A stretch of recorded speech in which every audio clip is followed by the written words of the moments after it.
Chapter 1029. You want to castrate me? In 3 short breaths of time, Scarface and his brothers had chased after Yizichin. When he saw their murderous expressions, it was as if they wanted to eat him alive. Yizichin was convinced that they were the ones Wu Di had said were after him. In Scarface's eyes, Wu Di was already a meal on his plate. That Earth-grade precious artifact, worth millions of yuan, was just a duck waiting to be devoured.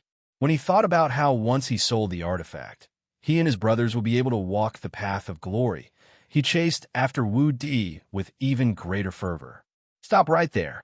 At that moment, Scarface and the others heard a sudden clap of thunder. That angry shout struck them straight to the heart, leaving them dumbfounded for several seconds. Be good. The one who'd shouted was none other than Yizichin. When he saw that they'd obediently stopped, he smiled in satisfaction. Only then did Scarface and the others notice the disheveled Yizichin. He'd actually been rebuked by this old beggar. Scarface's heart burned with fury. However, before he could say anything, Yizichin walked up to them. Are you the only ones chasing after this little brother? Where'd this old beggar come from? Don't meddle in other people's business. Our axe gang isn't to be trifled with in the 13th district. I advise you not to invite disaster upon yourself. Scarface couldn't see through the old beggar's strength, so he could only bring up the faction behind him. The axe gang had a bit of a reputation in the 13th district. Their leader was a peak-sky immortal, only a step away from becoming an immortal king. Within the 13th district, few were willing to offend a major faction like them. As a result, whenever the axe gang was mentioned in the past, they'd always been successful. However, his luck wasn't so good this time. He'd run into Yizichin, who'd just ascended. The axe gang? When he heard that, Yizichin's brows instantly shot up. When Scarface saw this, he couldn't help but snort inwardly. His expression was enough to convince Scarface that the old beggar was terrified. That's right. I'm a squad leader of the axe gang's 3rd Brigade. That brat beside you stole our Earth-grade precious artifact. You don't look like his accomplice. Hurry up and scram. If I'm in a good mood, I might let you go. Actually, if someone else were to join in, Scarface might even try to snatch something from that person. It was just that this old beggar didn't look like he had any sort of treasure from head to toe. Perhaps even if he were to be stripped clean, he would only be able to find a few low-grade spirit essence stones. If this wasn't enough for him to waste his time, he might as well get the hell out of here. Bullshit. Wu Di gnashed his teeth in fury. I was the one who discovered this treasure. You want to kill me and steal it for yourself? In truth, he'd said this intentionally for Yizichin's benefit. Scarface had already caught up to him, so it was practically impossible for him to escape. Right now, the only person who could save him was this senior. However, looking at this senior's expression, the chances were slim. Am I really going to die here? Wu Di felt like a wild beast was roaring in his heart, but he couldn't show it. He could only clench his fists. He had already thought it through. If Yizichin really did leave him, he wouldn't blame him. He understood the principle of the law of the jungle since he was a child. He couldn't blame anyone but himself for being too weak. As for the treasure, Scarface and the others couldn't even dream of obtaining it. At worst, he'd just detonate his treasure, then his spiritual sea. 18 years later, he'd still be a man. Senior, the axe gang is too powerful. How about you leave? When he saw that Yizichin hadn't done anything, Wu Di assumed he was troubled. He couldn't help but find a way out of this embarrassing situation. Ha ha ha. Yizichin's expression had been strange this entire time, but now he burst into laughter. He clutched his stomach and squatted on the ground, laughing so hard that tears welled up in his eyes. This sudden turn of events stunned Wu Di, Scarface, and the others. Scarface, in particular, stared at Yizichin in bewilderment. Had he gone mad from fear? This old beggar's mental fortitude was too weak. How could he stay in the 13th district like this? No one knew what was wrong with Yizichin. Only Yizichin clutched his stomach and pointed at Scarface and the others. The axe gang? Hey, you're the axe gang? My God, did I transmigrate to a Hong Kong or Taiwan movie? How come there's an axe gang here too? No, I'm dying of laughter. The axe gang. Ha ha ha. Yizichin really did seem like he was about to go mad. He couldn't stop laughing. When he saw Yi Zichen keep laughing, Scarface lost some of his patience. Shut up. What's so funny? Don't you understand what I'm saying? Hurry up and scram. Don't get in my way. Fine, fine, I won't laugh. With that, Yi Zichen clutched his stomach and rose to his feet. However, his expression was still stiff, as if he wanted to laugh. I'm sorry. Your axe gang sounds a bit familiar. Yi Zichen reached out and patted Scarface on the shoulder, then turned to Wu Di. Little brother, let's go. Since he's a member of the axe gang, I won't bully him. All right. Although Wu Di didn't know what this senior was up to, at least he hadn't abandoned him. Wu Di clutched the precious artifact in his hand, then eagerly followed after them. Stop right there. He wanted to run? How could Scarface allow that? Furthermore, he was blatantly trying to steal the juicy piece of meat right by his mouth. If he really let them get away, how was he supposed to show his face in the 13th district in the future? A stern roar rang out from his mouth. Soon after, he led a few of his brothers and surrounded them. Old beggar, it looks to me like you've lost your mind. I'm already giving you face by telling you to scram. Now you want to steal my juicy piece of meat and run? Yi Zichen didn't know why, but whenever he looked at Scarface, he couldn't help but think of how funny he'd been talking about the Axe Gang. He couldn't help but grin uncontrollably. Bro, what are you doing? I'm letting you off for the sake of your Axe Gang. Why don't you quit while you're ahead? Hurry up and run. Let us off. Scarface laughed as if he'd just heard the funniest joke in the world. His expression instantly darkened, and he turned to his brothers. Go!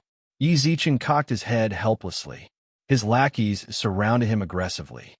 Do you have to do this? Umph. Old beggar, who asked you to meddle in other people's business? This time, I won't let you go. Hand over all your treasures. Otherwise, I won't kill you. I'll just castrate you. When he heard that, Yi Zichen shuddered. He felt a cold breeze blow past his crotch. He wanted to take his family jewels. This was intolerable. Even if he could endure it, he couldn't. The Yi family had only had one son for generations. Although he'd flirted with quite a few women, he hadn't left behind any descendants. There were 3 ways to be unfilial. Having no descendants was the worst. He absolutely couldn't bear the crime of being unfilial. Chapter 10:30. What are you looking at? Robbery. At ease. Attention. Line up to the right. Look forward. Loud, resonant slogans rose up from the desolate wastelands outside the 13th district. There really were a dozen or so badly battered men following suit, scowling miserably. This group was none other than Scarface and his lackeys. Yi Zichen clasped his hands behind his back and circled them. Look at yourselves. Don't look so miserable. Stick out your chests, raise your heads, suck in your stomachs, and lift your buttocks. Yi Zichen had somehow found a willow twig. If anyone's posture wasn't up to snuff, he'd whip them. Scarface and his lackeys had lost count of how many times they'd been whipped. In order to avoid a beating, they trembled and maintained a posture Yi Zichen was satisfied with, not daring to move. Naughty, naughty, naughty. When he saw them stand firm, Yi Zichen smacked each of them on the back of the head. Scarface and the others all tightened their muscles, standing meticulously as if they were standing in a military formation. The blazing sun roasted them beyond recognition. Sweat dripped incessantly down their chins and onto the ground. Strangely, however, none of them circulated their spiritual energy to disperse the heat. Look at you guys. I didn't even want to talk to you, yet you're still trying to climb all over me? Now you've learned your lesson? Yi Zichen arched his brows and clasped his hands behind his back like a hoodlum. The soldiers didn't dare speak. They simply shut their mouths, puffed out their chests, and faced the blazing sun. Their hearts were filled with bitterness. And you guys, as he spoke, Yi Zichen looked to his right. You're Scarface's lackeys. You actually abandoned your boss and ran off. You're a team, don't you know? Don't you know the spirit of never giving up?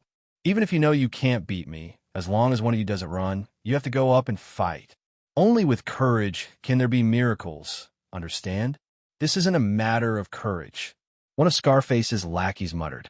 He didn't think anyone could hear him, but then he saw Yi Zichen stick his ear to it. Naughty!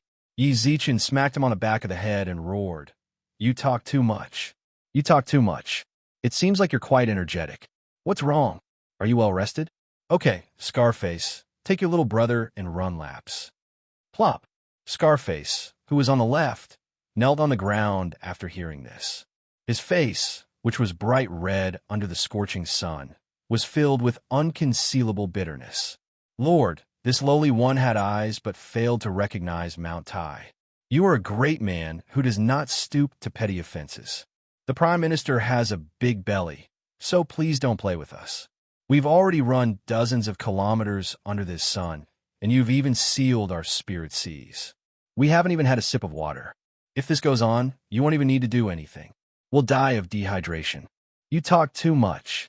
Yi Zichen slapped Scarface on the back of the head, then frowned at the kneeling Scarface. You can't even endure this little bit of suffering? If you were born during the anti-Japanese war, you would definitely be a deserter. However, when he saw their pitiful appearances, Yi Zichen couldn't help but sigh. Forget it. Who asked me to be so soft-hearted? How about this? Take out all the treasures you have on you. Scarface and the others were dumbfounded. They stared blankly at Yi Zichen without moving. What are you looking at? Don't you know this is a robbery? If you want to live, put down your treasures. You have to understand that where there's life, there's hope. It's better to live than die, understand? These treasures are just worldly possessions. So long as you're alive, you'll still have them. But you only have one life, don't you think? Even though he was unwilling to accept it, his reasoning was indeed reasonable. Scarface's subordinates, including Scarface himself, tossed their spatial pouches onto the ground. Once they'd taken out their treasures, Scarface respectfully placed the spatial pouches in front of Yi Zichen. Are you sure you've handed them all over? Don't try anything funny with me. My temper isn't particularly good, and I don't like it when people hide things behind my back. Before he finished speaking, Scarface took out another spatial ring from his pocket. Don't underestimate spatial rings. Although they weren't large, they were still worth a fortune. Everyone here had a spatial pouch, but only people with a bit of status could wear spatial rings. Regardless of how large the space inside was, just the fact that he'd taken out a spatial ring showed that Scarface was doing pretty well. When he took the ring out, his expression contorted. His heart ached from the bottom of his heart. Is that all? Yi Zichen didn't seem particularly satisfied. When he heard Scarface's skeptical tone, he immediately knelt to the ground. Sir, that's all. I've given you everything I've saved up over the past few hundred years. If you don't believe me, you can search me. Scarface's expression was as heroic as could be. If an ordinary person saw this, they might really have let them go. But this was Yi Zichen. Fine, then take off your pants. In the wastelands outside the 13th district, Yi Zichen weighed the spatial pouches and 2 spatial rings he'd stolen from Scarface's subordinates in his hands. His expression was one of delight. You're trying to hide them from me? When I hid them, you weren't even born yet. Yi Zichen snorted disdainfully. He'd just found the second spatial ring in Scarface's underwear. When he found it, Scarface looked like he'd lost all hope in life. But Yi Zichen didn't show any mercy. If he showed mercy to them, he'd be an idiot. When they'd robbed others by force, they'd never considered showing mercy to their victims. This time, he taught them a lesson. Wu Di. Yi Zichen called out to the youth behind him. Wu Di nodded, then saw a spatial ring and a few spatial pouches tossed towards him. He instinctively caught them, but when he saw what they were, he hurriedly shook his head and handed them back. Senior, I can't accept this. Here, you can have half. Yi Zichen frowned and pushed the pouches back. Senior, if it weren't for you, I wouldn't have had much of a chance of surviving Scarface's pursuit, much less stealing their treasures. I'm already very grateful that I'm still alive. I haven't even repaid you for saving my life, and now you're giving me this? I'm ashamed to accept it. Wu Di bowed respectfully to a junior and retreated. Seeing his insistence, Yi Zichen didn't force him. He put the spatial pouches and rings into his pocket. Even now, he still hadn't seen what was inside. To him, these treasures really weren't worth his attention. He'd stolen Scarface's belongings precisely to give them to this kid, but the kid refused. Chapter 10:31. Black Ox Town Powerful. When Yi Zichen saw Wu Di's solemn expression, he took advantage of the situation to ask him about many things he didn't understand. How so? Senior, you might have come from another district, so you don't know how powerful the Axe Gang is. Earlier, when Yi Zichen mentioned the Axe Gang to Scarface, Wu Di had guessed that this senior wasn't a local of the 13th district. Actually, from Wu Di's explanation, Yi Zichen understood why the Axe Gang was so powerful, and he had a rough idea of how the factions are divided up. The extreme north was the Northern Divine Mountains territory, divided into 72 districts. These 72 districts were divided into 4 major districts: mortal, profound, earth, and heaven. Each major district occupied 18 districts. The Mortal Great District had the worst concentration of spiritual energy, while the Heaven Great District had the best concentration. The levels here were also more detailed than in the lower realm. They were divided into false spiritual body, entering immortal, human immortal, earth immortal, sky immortal, immortal sovereign, and immortal king. In other words, compared to the lower realm, there was an additional level in between every 2 levels. In the Mortal Great District, most people were below the human immortal level. After breaking through to the worldly immortal stage, they would pass through the Forbidden Zone and head to a higher level region to develop.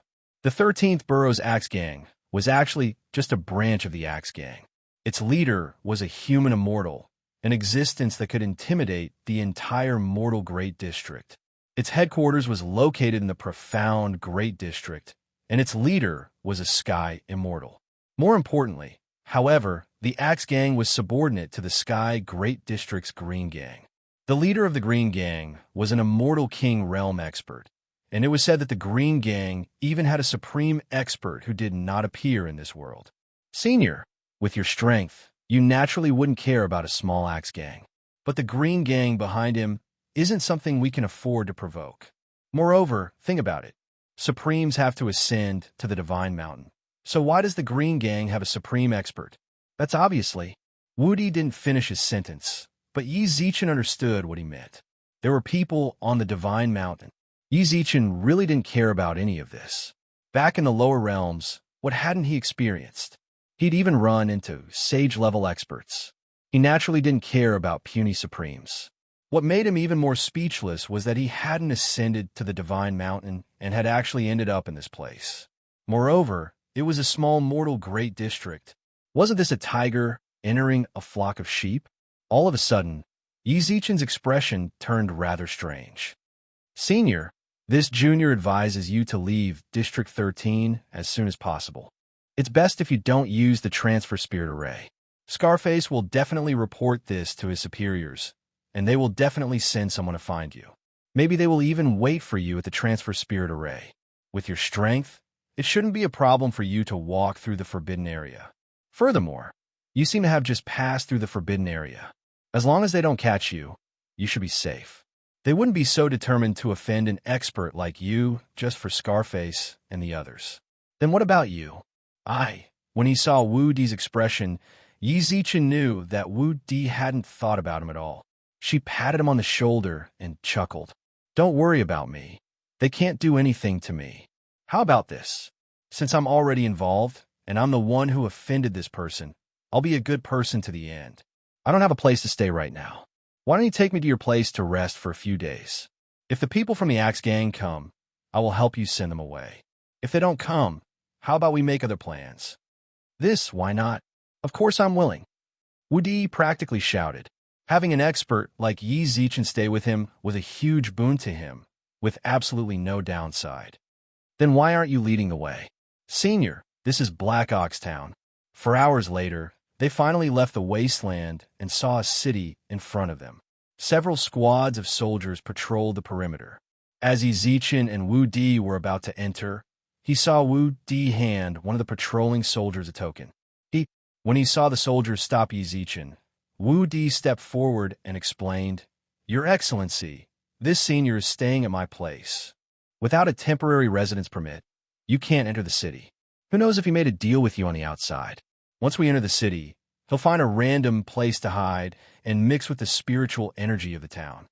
Your Excellency, Black Ox Town is 1 spirit coin a day. If you don't have it, then scram. The soldier's tone was quite rude. Wu Di gnashed his teeth, took out 10 spirit coins, and handed them over. Give this senior a temporary residence permit for 10 days. Temporary residence permits were issued by the Divine Mountains, and there was a time limit. When the time was up, you'd be expelled from the city, regardless of your cultivation. Only by purchasing a house in the city could you live here permanently.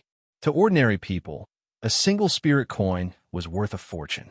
Wu Di was only able to fork out 10 spirit coins because of the allowance his clan had given him last month. If he used up these 10 spirit coins, he'd have no money left to spend for the rest of the month. Here, the only way to earn money was by selling spirit herbs, spirit stones, or exploring secret lands. Of course, you could also earn money by selling pills, treasures, and talismans. However, only the peak powers of the Sky Great District would flock to such methods. They disdained coming to a place like the Mortal Great District. The soldier weighed the spirit coins in his hand, then nodded in satisfaction. He took out a jade slip and placed it in Yi Zichen's hands. 10 days.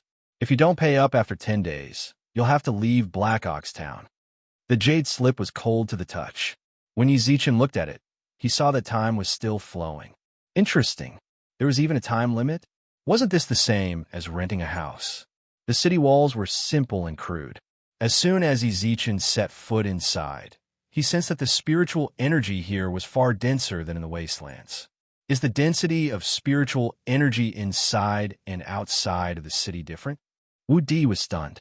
He never would have guessed the senior would ask such an idiotic question, but he patiently explained.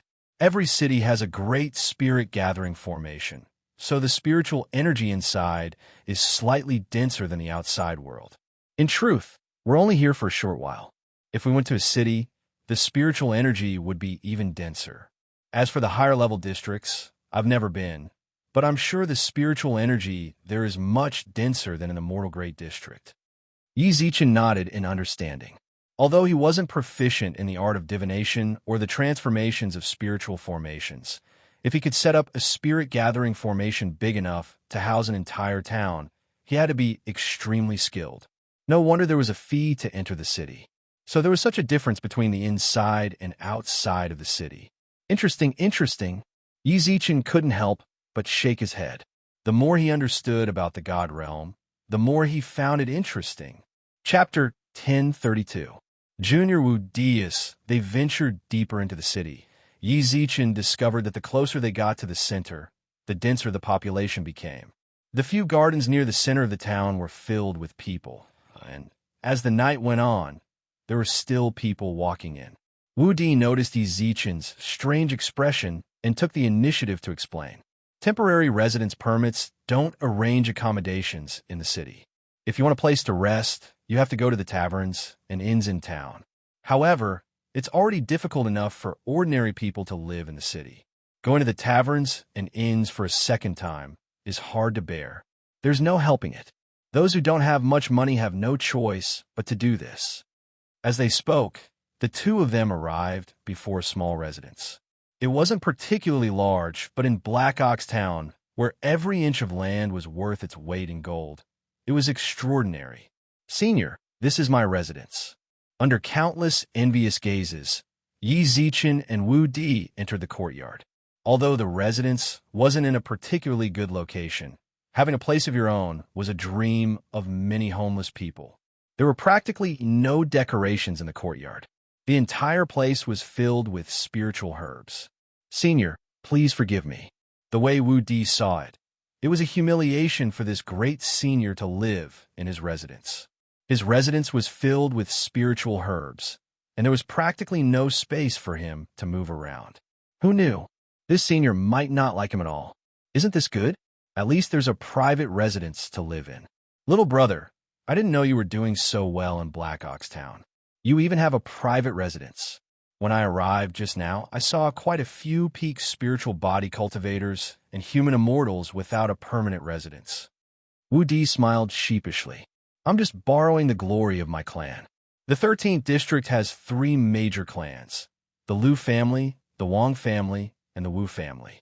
I'm a member of the Wu family. I never would have guessed you were a descendant of a noble family. What do you mean a descendant of a noble family? The Wu family has existed for countless generations, and they have more than 10,000 disciples. Most direct descendants live in the 13th district's Raging Flame City. I'm just a branch relative. Fortunately, I have the Wu family's blood flowing through my veins, which is why I'm able to live in Black Ox Town. Furthermore, Junior's situation is rather awkward. I'm not afraid of Senior laughing at me, but Junior is actually the son of the current patriarch, but I was born to a servant girl. As he spoke of his past, Woody's expression became somewhat bitter. Because of his awkward status, he'd suffered the disdain of many of his clansmen since he was young. Fortunately, after his coming-of-age ceremony, he was sent to Black Ox Town and separated from his former direct bloodline clansmen. After arriving here, he lived in seclusion, all for the sake of avoiding the strange gazes of the other clansmen who were also sent to Black Ox Town. Actually, his past had always been a scar on him, and he had never mentioned it to anyone. But when it came to Yizichin, he always felt that this senior was different from the other experts he'd met before. He was willing to share his sorrows with this senior. If this junior was a proper branch family member, Scarface and the others wouldn't have dared to do anything to me. Although the Axe Gang was powerful, the Wu family had been in the 13th district for a long time. He knew that I was in an awkward situation and that my father was ignoring me. That's why he dared to snatch the treasure. When my mother passed away, she told me not to blame my father. But how can I not be resentful? If it weren't for his fickleness, Mother wouldn't have died. Woody's eyes were bloodshot. He clenched his fists and trembled uncontrollably. He would never be able to forget the scene of his mother's passing. He would never be able to forget how he had knelt outside the Wu family's gates for more than 10 days just to send his mother back to the ancestral hall. But what did his father say? A maidservant was not worthy of entering the Wu family's ancestral hall. Who could have imagined that a skinny young man, his eyes filled with resentment, had arrived at the unmarked graveyard outside of Black Ox Town with his deceased mother in his arms? He had dug out a grave with his bare hands and buried her there. How could he not be resentful? Sensing the youth's emotions, Yizichin reached out and patted him on the shoulder. Woody's fists were tightly clenched, but he grit his teeth and said, "I heard that there's a river Styx at the border between the demon realm and the god realm. Below the river Styx is the underworld. All the souls of the dead are recorded in the underworld." He'd always dreamed of one day becoming a peerless expert, then entering the river Styx to find his mother's soul and resurrect her. The funny thing is, I'm almost 30 years old, but I still haven't broken through to human immortal. Experts start weak, step by step. Don't be discouraged. So long as you have the conviction to become a peerless expert, you can definitely do it. Yizichin patted Wu Di on the shoulder to comfort him, then arched his brows. Earlier, you mentioned the underworld. What I want to ask is, do all souls fall into the underworld? This junior has only heard rumors. I don't dare say for certain whether the river Styx or the underworld really exists. However, when I was a waiter in a tavern, I heard 2 Earth Immortal seniors mention the river Styx. That's why I remember it. I see. Yizichin frowned and nodded, then looked at the youth. Then do you know how to go to the Yao realm? Senior, you're not really going to find the river Styx, are you? Wu Di stared blankly for a moment, but quickly realized he'd misspoken.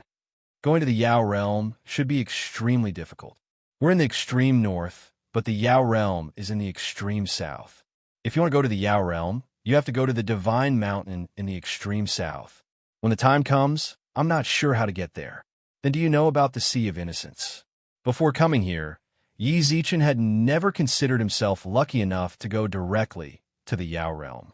Besides, even if he really did go there, given his meager strength, it would be difficult to track down Xia Kiki. In truth, going to the Yao realm wasn't particularly urgent. However, he did think of the Wish God. When he'd sent him back to the God realm, the Wish God had mentioned the Sea of Innocence.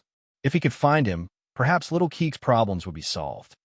The Sea of Innocence? Of course I know. The waters of the Sea of Innocence divide our 72 districts into 4 great districts. Really? That's right. Wu Di nodded confidently. I heard that the Divine Mountain above us is actually a sea. That sea is the Sea of Innocence. The seawater of the Sea of Innocence flows down from the Divine Mountain. This was all common sense. Woody didn't understand why this senior would ask such a question. When he heard about the divine mountains, Yi Zichen's excitement instantly extinguished. There was only to think about it. The sea of innocence the wish god mentioned was definitely above the divine mountains, but he was currently at the bottom. He'd noticed the divine mountains on his way here, and he'd tried flying up. However, he soon discovered that no matter how high he flew, the divine mountains seemed to rise as well. When he stopped, the divine mountains stopped as well. It always gave people a feeling that it was clearly within their reach, but it was also far beyond their reach. Haste makes waste. Yi Zichen was somewhat disappointed, but he quickly composed himself. He smiled calmly, took out a spatial pouch, and tossed it to Wu Di. Don't say you're ashamed to accept this. Besides, don't you want to get stronger? In that case, don't give up on any possibility of getting stronger. The essence spirit stones here are enough to help you break through your current shackles and become an immortal. Take it. Wu Di's eyes reddened. He gritted his teeth and grabbed the spatial pouch. Then he knelt to the ground and kowtowed to Yi Zichen 3 times. Senior, this junior will never forget your great kindness. I still don't know your name. Chapter 1033. Li Kai and Zheng Yunnan night in Black Ox Town was tranquil and pleasant. Yi Zichen sat cross-legged on his bed. He didn't absorb the spiritual energy of heaven and earth. Instead, he sat there in a daze. In truth, he wasn't as carefree as he'd seemed during the day. He just didn't want to think about it. However, when the entire world fell silent, his thoughts burst forth like a raging tide. Rivers, Styx, Yao Realm, divine mountains. He didn't know how long he had been muttering to himself. When day and night came to an end, and the people of Black Ox Town breathed in and out, accompanied by the rosy glow of dawn, he gathered his thoughts. A formless Taoist art appeared in his mind, and he began to comprehend the laws of heaven and earth. Yi Zichen had comprehended the Tao of the 5 elements during his 10 cycles of reincarnation. His method was to merge himself with the 5 elements and comprehend the laws of heaven and earth while controlling them for his own use. When Yi Zichen completely immersed himself in comprehending the Tao of the 5 elements, he became inanimate. 5 colored lights gradually appeared around his body. These lights represented the 5 elements of heaven and earth. Cultivation knew no time. When Yi Zichen opened his eyes once more, 5 days had passed. Hey, that kid isn't here. The first thing Yi Zichen did when he opened his eyes was spread out with his immortal awareness. He wanted to see how Wu Di was doing. He hadn't expected Wu Di to emerge from seclusion 1 step ahead of him. This was completely unexpected. It seems this kid has some talent. Based on the look in Wu Di's eyes, Yi Zichen was certain that he wouldn't leave seclusion until he broke through to entering immortality. Now that he'd disappeared from his room, that naturally meant he'd entered immortality. Yi Zichen admitted that he'd given Wu Di a lot of origin spirit stones, but the fact that he'd managed to enter the ranks of immortals so quickly proved that he was talented. However, he was afraid that it was just as he'd said. His identity was awkward, and he didn't have enough cultivation resources. That was why his cultivation was so low, but his foundation was decent. Yi Zichen's origin spirit stones, on the other hand, had given him the opportunity to break through his shackles. At that moment, Yi Zichen spread out his immortal awareness and found Wu Di's location. Just as he guessed, Wu Di had already entered immortality.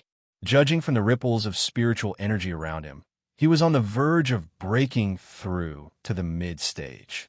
Yi Zichen was actually quite satisfied with their speed, but what made him frown was, this child's personality is a little too cowardly. Through his immortal awareness, Yi Zichen discovered that a few youths were currently bullying Wu Di. Given his experience, he could naturally tell that although these youths were also entering immortality, their foundations were unstable. Moreover, Wu Di had an earth-grade treasure. Those youths were no match for him. However, Wu Di was curled up on the ground. He allowed the youths to punch and kick him as they pleased. He didn't resist at all. This was a far cry from Wu Di's behavior from a few days ago. Looks like I'll have to take action. Yi Zichen sighed, then prepared to rush over. However, at that moment he laughed. This kid is quite lucky. Forget it. Let them play for a while. Since I've come to the God realm, I can't be as dispirited as before. I'm going to stink to death, so I should clean myself up. In an alleyway in Black Town, Wu Di was curled up on the ground, his body covered in footprints. His eyes flashed with cold light as he looked at the youths surrounding him. In truth, they were all members of the Wu family. Due to their limited talent, they'd been assigned to Black Town. The youth in the lead was called Li Kai. His talent was average. However, his father was the Wu family steward in Black Town. He controlled all of the Wu family's resources there. With this protection, Li Kai could be considered one of Black Town's tyrants. With the support of his father's vast resources, he was now entering immortal. Wu Di had lived in seclusion ever since entering Black Town, mainly because of his relationship with Li Kai. His father was the clan head's wife's younger brother, and the clan head's wife had always found him, the son of a maidservant girl, an eyesore. Li Kai and his family didn't like him either, and they caused him no small amount of trouble. He'd come out mainly to thank Yi Zichen for helping him break through. He'd plucked the spirit herbs in the garden for quite a few spirit coins, hoping to buy Yi Zichen a pot of tea to express his gratitude. However, he never would have guessed he'd run into Li Kai and his gang. Have you guys had enough? Wu Di, who'd been enduring Li Kai's punches and kicks this entire time, gnashed his teeth. He'd curled up like this because he was afraid the pot of wine would shatter. He'd used up half the spirit herbs in his garden to buy this pot of wine. If he broke it, there was no way he'd be able to buy another. Huh, are you talking to me? Li Kai smiled playfully. He cocked his head to the side and sneered at Wu Di, who was curled up on the ground. I can see that you're also entering immortal. Why don't you dare fight back? Just look at how useless you look. As expected, you're the unfilial son of a maidservant girl. You'll never have any backbone in this lifetime. Say that again. He could hit him, he could curse him, but if he mentioned his mother, Wu Di's eyes instantly turned bloodshot. He glowered at Li Kai. You dare glare at me? Beat him up. With a wave of his hand, the Wu family youths at his side began to beat Wu Di up. All this time, Wu Di gritted his teeth and endured. He wanted to fight back, but a part of his rationality told him to endure. Li Kai's status was special. If he hit him, they might use this as an excuse to expel him from the clan. Endure. Wu Di repeatedly told himself to endure. As long as they were done beating him up, he'd be able to leave. Stop. At that moment, a feminine shout rang out from behind Li Kai. Everyone turned to see a young girl dressed in similarly embroidered clothes. Her almond-shaped eyes were wide open as she hurried over. When he saw her, Li Kai's gaze roamed over her body. More importantly, his gaze was filled with greed. Why are you here? Get out of my way. The girl pushed Li Kai aside and ran nervously to Wu Di's side. Wu Di, are you all right? She asked worriedly. Zheng Yunan, what are you doing here? Wu Di was shocked. This girl was the granddaughter of the Wu family's first retainer, Zheng Chenggong. She ranked in the top 10 of the Wu family's genius rankings. She was only 24 years old, but she was already at the peak of entering immortality. She was only a single step away from becoming an immortal. In the Wu family, only Zheng Chenggong and this girl had treated him slightly better. When the Wu family had wanted to expel him from the clan, Zheng Chenggong had been the one to dissuade them. Don't ask so many questions. How are you? Do you feel unwell?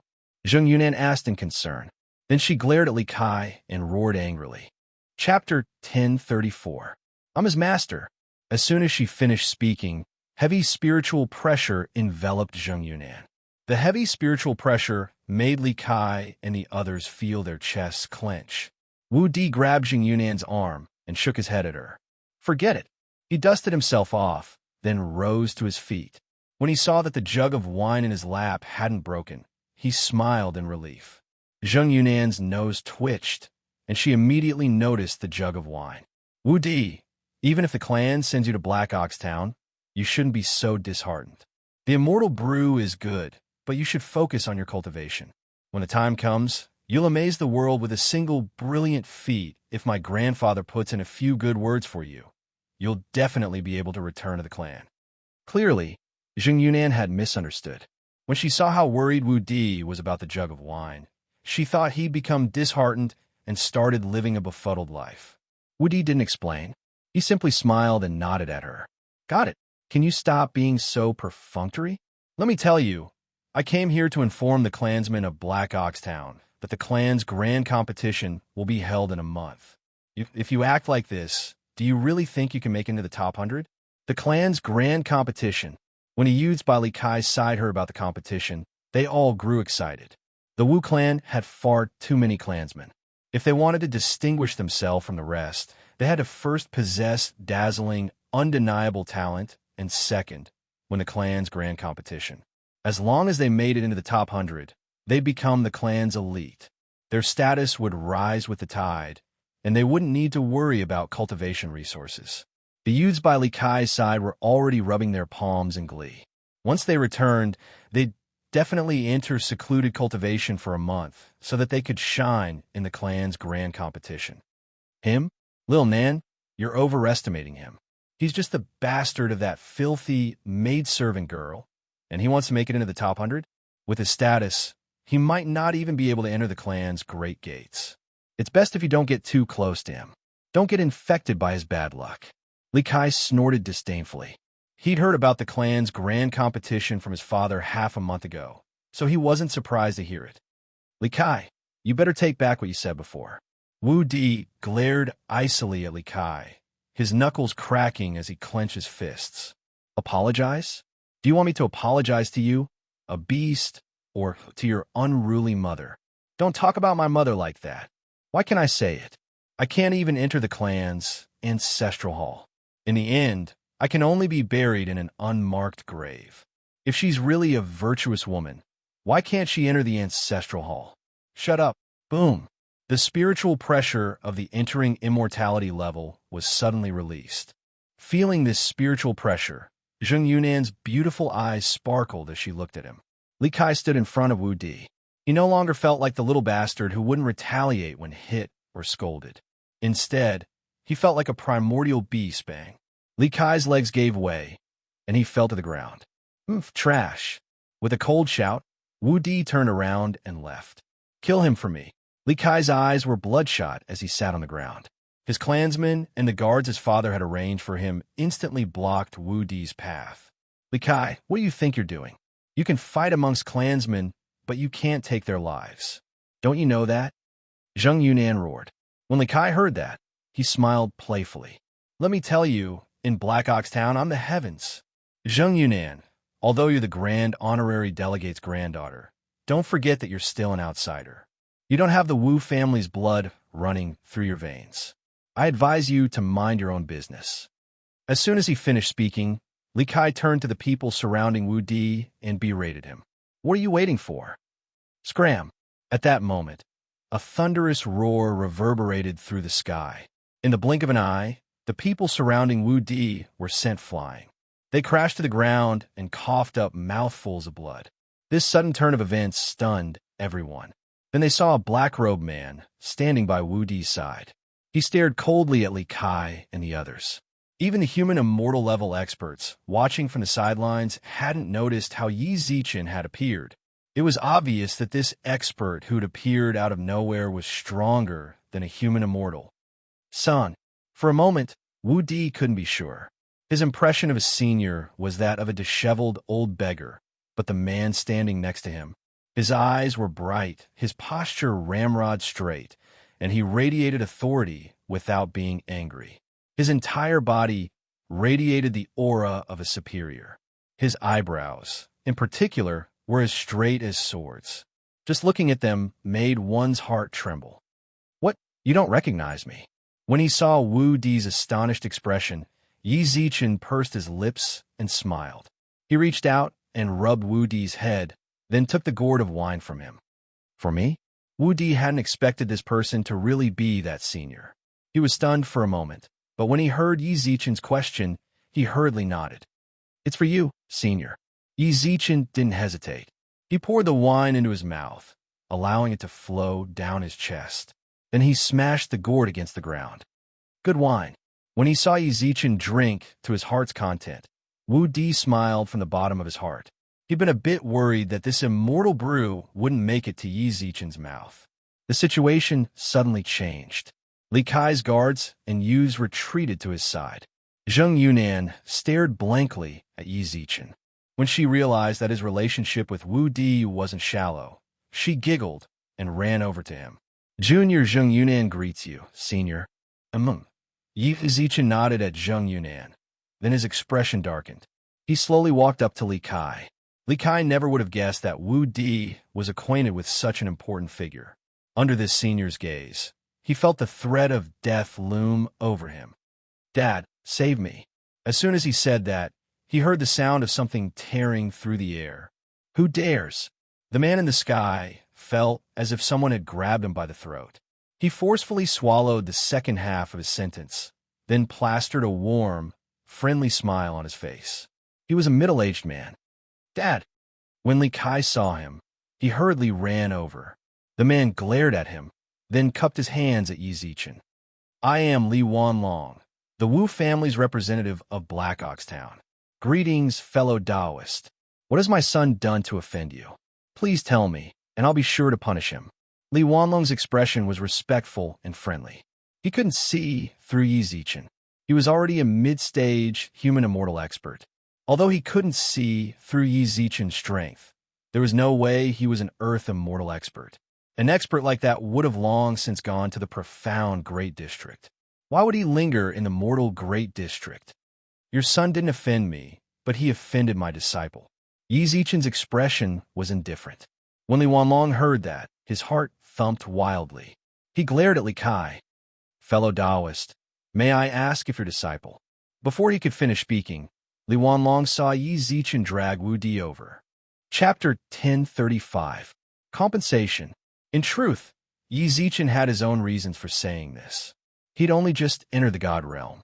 If he just focused on figuring out how to get to the Yao Realm, the Divine Mountains, and the River Styx, that sort of life would be far too boring. Although Wu Di's family wasn't particularly powerful, they still had some status in the 72 districts. If he borrowed Wu Di's power, he could gain control of the Wu family's resources, gain their trust, or do something else. Perhaps that would be far more effective than doing things on his own. Besides, he really did want to pretend to be this youth with a story in his heart. This was the first step in his preparations. Master! When he heard this news, Li Wanlong's eyelids twitched. In truth, his older sister, Li Ku, had played a part in sending the clan to Black Ox Town. His primary mission was to help the Li family accumulate wealth and expand their influence. His second mission was to eradicate that bastard, Wu Di, the maidservant's son. Although Wu Di wasn't that much of a threat to his sister's status as her son, he was still a hidden danger. There was no way the Li family would dare attack Wu Di from the shadows. No matter what, Wu Di was the current family head son.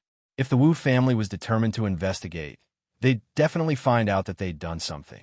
If that happened, the Li family might have to bear the Wu family's wrath. As a result, to be on the safe side, they'd constantly squeezed Wu Di's cultivation resources and suppressed his strength. Li Kai's mockery was also to Li Wanlong's benefit. He wanted to make a mistake. So long as Wu Di dared attack Li Kai, the Li family would naturally have a reason to erase his name from the Wu family's records. But they never would have guessed that Wu Di would be so patient. More importantly, he now had a master who was at least a peak human immortal. Li Wanlong's thoughts raced, but he plastered a friendly smile on his face. I never would have guessed you were my dear nephew Wu Di's master.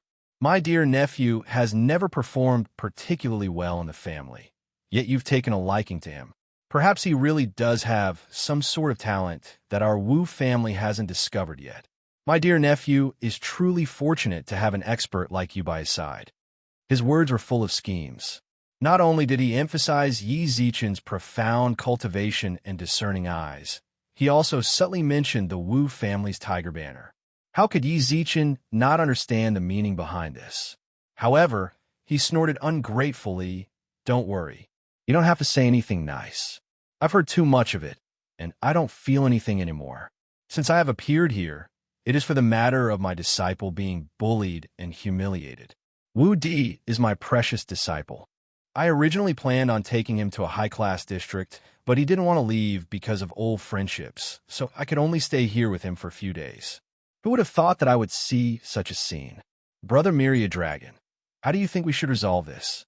Li Wanlong couldn't help but frown at Wu Di's domineering attitude. Even after hearing him mention the Wu family, Li Wanlong didn't give him any face. He inwardly cursed Wu Di for being a fool, but his expression remained as friendly as ever. However, this smile was directed at Wu Di. Lil Di, I'm here to apologize on your cousin's behalf. Ever since I was sent to Black Ox Town, I've been busy with the family's development. I haven't paid much attention to the relationship between you and your brother. This is an oversight on my part. How about this? When I get back, I'll definitely discipline that brat Li Kai even more strictly. The clan's grand competition is just around the corner, so I'll give you some cultivation resources. It'll help your cultivation take another step forward. That way, you'll be able to perform well. What do you think? In truth, Wu Di hadn't expected Yi Zichen to accept him as his disciple. If he could really become this senior's disciple, he would naturally be more than willing. However, he felt that his talent was mediocre, and he was afraid that if he rashly accepted Yi Zichen as his master, he'd offend the senior. Now, however, Yi Zichen was calling him his disciple. He was obviously backing him up. As for Li Wanlong's sugar-coated bullets, Wu Di was completely immune to them. Although he didn't know too much inside information, he was well aware that the Li family had always wanted to remove him from the Wu family. Now, Li Wanlong was calling himself his uncle and offering him cultivation resources. All of this was built on Yi Zichen's foundation. Wu Di sneered. In his heart, he was utterly unwilling to forgive the Li family, but he didn't want Yi Zichen to get dragged into this mess because of him. All he could do was suppress his disgust and bow to Li Wanlong. Then we'll do as you say, uncle. That's more like it. Li Wanlong smiled in satisfaction. This was exactly what he'd expected. The way he saw it, given Wu Di's situation, so long as he showed even the slightest bit of kindness, Wu Di would be overwhelmed by his favor. It was just a loss of some resources. Besides, Li Wanlong hadn't mentioned how much he'd give Wu Di. When the time came, he'd have the final say on how much he'd give. Wait a moment. Yi Zichen suddenly spoke up. What is it? In truth, Li Wanlong disliked interacting with people like Yi Zichen, but given the current situation, he had no choice but to treat him with courtesy. How many resources are you willing to give me? Yi Zichen was a master of word games. Li Wanlong was still too inexperienced to compete with him. Li Wanlong's smug expression darkened. It seemed it was easy to trick Wu Di, but his master was a bit harder to deal with. Then, Your Excellency, you're the one giving resources to your nephew. I'm not the one taking them by force. Why are you asking me for my opinion? Wily old fox. Li Wanlong inwardly cursed Yi Zichen, then said, 300 low-grade spirit stones and a bottle of third-grade immortal pills. As he spoke, Li Wanlong studied Yi Zichen's expression. When he saw that it didn't change in the slightest, he continued, and 100 stalks of 100-year-old spiritual herbs, and 23rd-grade immortal talismans, and an earth-grade precious sword. Your Excellency, please don't go too far. Li Wanlong gnashed his teeth as he spoke. Even he felt the pinch of handing over so many resources, but Yi Zichen's expression didn't seem particularly satisfied. In truth, it wasn't that Yi Zichen wasn't satisfied. Rather, he had no idea what these resources were worth. Zheng Yunan, on the other hand, snuck up to Yi Zichen and whispered, Senior, that's enough. These treasures are worth at least 1,000,000 spirit coins. 1,000,000? Is that a lot? Yi Zichen arched his brows. He didn't try to hide his words. When Li Wanlong heard this, he almost cursed. 1,000,000 spirit coins wasn't a lot? Given his current status, 1,000,000 spirit coins was equivalent to a year's worth of savings. Chapter 1036. Let me teach you a lesson. Master, this really is quite a bit. Although he resented Li Wanlong, when he heard that he was willing to part with so many resources to settle the matter, Wu Di couldn't help but feel his heart race. A full 1,000,000 spirit coins. If he had to save up this much, it'd take him hundreds or even thousands of years. Is that so? All right, since my precious disciple is satisfied, then let's settle for this. You're really stingy as an uncle. Fortunately, my disciple is sensible. Yi Zichen pursed his lips in apparent reluctance. Li Wanlong gnashed his teeth in anger. Stingy? If it weren't for the fact that he controlled the Wu family's resources in Black Ox Town, forget about 1,000,000 spirit coins a year, he'd struggle to save up even 10 years. Most ordinary Earth immortals only had a few million spirit coins in total. Even 1,000,000 was stingy. Who'd he think he was? A sky immortal? An immortal king? If he really was that kind of lofty existence, why would he run all the way to the mortal district? Since you're satisfied, and my dear nephew Wu Di is satisfied, how about we just let this go? Yi Zichen suppressed his fury and nodded. Then he raised his hand and said, "Don't worry. Wait a moment. Your Excellency, what are your orders? My disciple already has an Earth-grade precious artifact. Could you exchange it for battle armor or a supplementary spiritual treasure? Do you think battle armor and weapons are the same price?" Li Wanlong really wanted to shout. Battle armor was far more expensive than weapons of the same grade. Although he cursed inwardly, he still nodded amiably. No problem. With that, Li Wanlong grabbed Li Kai's hand and prepared to leave, but at that moment, wait a moment. Li Wanlong had his back to Yi Zichen. He gnashed his teeth, but when he turned around, his expression was as friendly as ever. "Do you have any other orders, Your Excellency? Since this is an uncle's way of showing concern for his nephew, you have to pay for it out of your own pocket. No matter what, don't take up the family's resources, lest others gossip." If Yi Zichen hadn't said that, Li Wanlong really would have given Wu Di the family's resources. Even if the clan investigated, he could accuse Wu Di of abusing his power to bully and steal from him. But now that the other party had pointed it out, and the granddaughter of the first foreign chamberlain, Zheng Yunan, was also here, it was really not good for him to use the family's resources. Li Wanlong's face was ashen as he thought about how he would have to fork out his own money. No problem.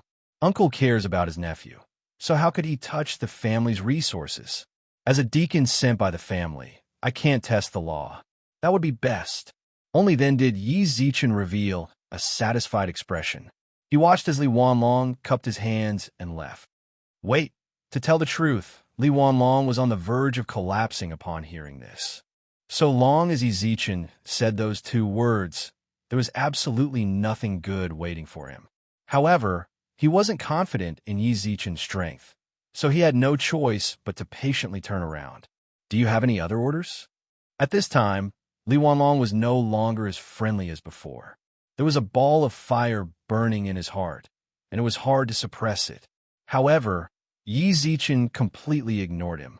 Instead, he turned to Wu Di and said, "Don't worry, disciple. Let me take this opportunity to teach you a lesson. Sometimes, forbearance isn't the best way to handle things. Sometimes, it's more direct to take action. For example, just now, when these people bullied you, you should have acted like this." Bang! Bang! Several afterimages flashed by. Not even Li Wanlong saw what Yi Zichen had done. By the time he turned around, he saw that all of Li Kai's bodyguards, including Li Kai, were lying on the ground, blood pouring out of their mouths. "Hit me back." Yi Zichen gently patted Wu Di's head, his expression calm and relaxed. He didn't care about the others, but when he saw how badly his son was injured and how badly he'd need at least a month to recover, he couldn't even participate in the clan's grand competition. "What is the meaning of this, Your Excellency?" All of a sudden, the spiritual pressure within Li Wanlong's body was completely released. His entire aura flourished, and the boundless spiritual pressure caused the surrounding spectators to feel an endless pressure. "What do you want?" Yi Zichen didn't even activate his spiritual energy in the face of this spiritual pressure. He merely glanced at him. In an instant, Li Wanlong felt as if he had fallen into a bottomless pit of ice. A chill ran from the soles of his feet all the way to the top of his head. Those indifferent eyes instantly sobered him up, and the majestic aura also made him withdraw. "Senior, please don't blame me. I didn't mean to offend you." Zheng Yunan couldn't help but raise her eyebrows when Li Wanlong referred to himself as a junior. This sort of junior's greeting was only used when the other party was an entire stage above them. Li Wanlong was already a human immortal. Could it be that Wu Di's master was an earth immortal? When she thought of this, Zheng Yunan's eyes lit up with delight. She was genuinely happy for Wu Di. Is my disciple someone you can bully? Yi Zichen said coolly, then put his hand on Wu Di's shoulder. Wu Di, from now on, you'd better stand up straight. Don't be afraid. You still have master behind you. Wu Di's heart ached inexplicably. Ever since his mother passed away, no one had ever treated him like this. He resisted the urge to cry, straightened his back, and nodded solemnly. Yi Zichen's name, as well as his words, were forever etched into his heart. He'd never forget them. As for you, Yi Zichen's gaze fell on Li Wanlong. By now, Li Wanlong was already certain that this expert was at least an earth immortal. He might even be a sky immortal. He didn't dare meet Yi Zichen's gaze. All he could do was lower his head. Senior, please speak. I'll give you 3 days to deliver the resources you promised my disciple to his residence. If even a single spirit stone is missing, this matter won't be over. Do you understand? I understand. There's no need for 3 days. I'll deliver them to my dear nephew first thing in the morning. What pain, what reluctance. Right now, Li Wanlong's survival was the most important thing. If this kind of expert wanted to squash him to death, it would be as easy as snapping a finger. Even if he was killed here, with his sister's relationship, the Wu family would definitely not provoke this kind of expert. Money was a worldly possession. So long as he was still alive and working in Black Ox Town, he could get it back. I said 3 days, so it's 3 days. You're delivering it tomorrow? Are you trying to make trouble for me? Yi Zichen frowned. Li Wanlong was on the verge of tears. He nodded repeatedly. 3 days. Senior, if you say 3 days, then 3 days. That's more like it. Yi Zichen snorted coldly at Li Wanlong. This snort almost scared Li Wanlong's heart out of his chest. I'll take my leave. Wait a moment. Zheng Yunan couldn't help but cover her mouth and laugh. Li Wanlong's face was filled with sorrow, but when he looked at Yi Zichen, he was all smiles. Don't worry, I'll be fine. Senior, do you have any other orders? I'm actually quite embarrassed to make you bleed like this. How could that be? As his uncle, it's only natural for me to give my nephew some cultivation resources. Are you sure you're telling the truth? Absolutely. Li Wanlong nodded vigorously. Yi Zichen pursed his lips and shook his head. In truth, I can't bear to make you bleed like this either. It's nothing. It's just my duty as your uncle. Li Wanlong smiled apologetically. Right now, his only goal was to get the hell out of here. If he stayed here any longer, he was afraid his heart would stop beating. The more you say that, the more embarrassed I feel.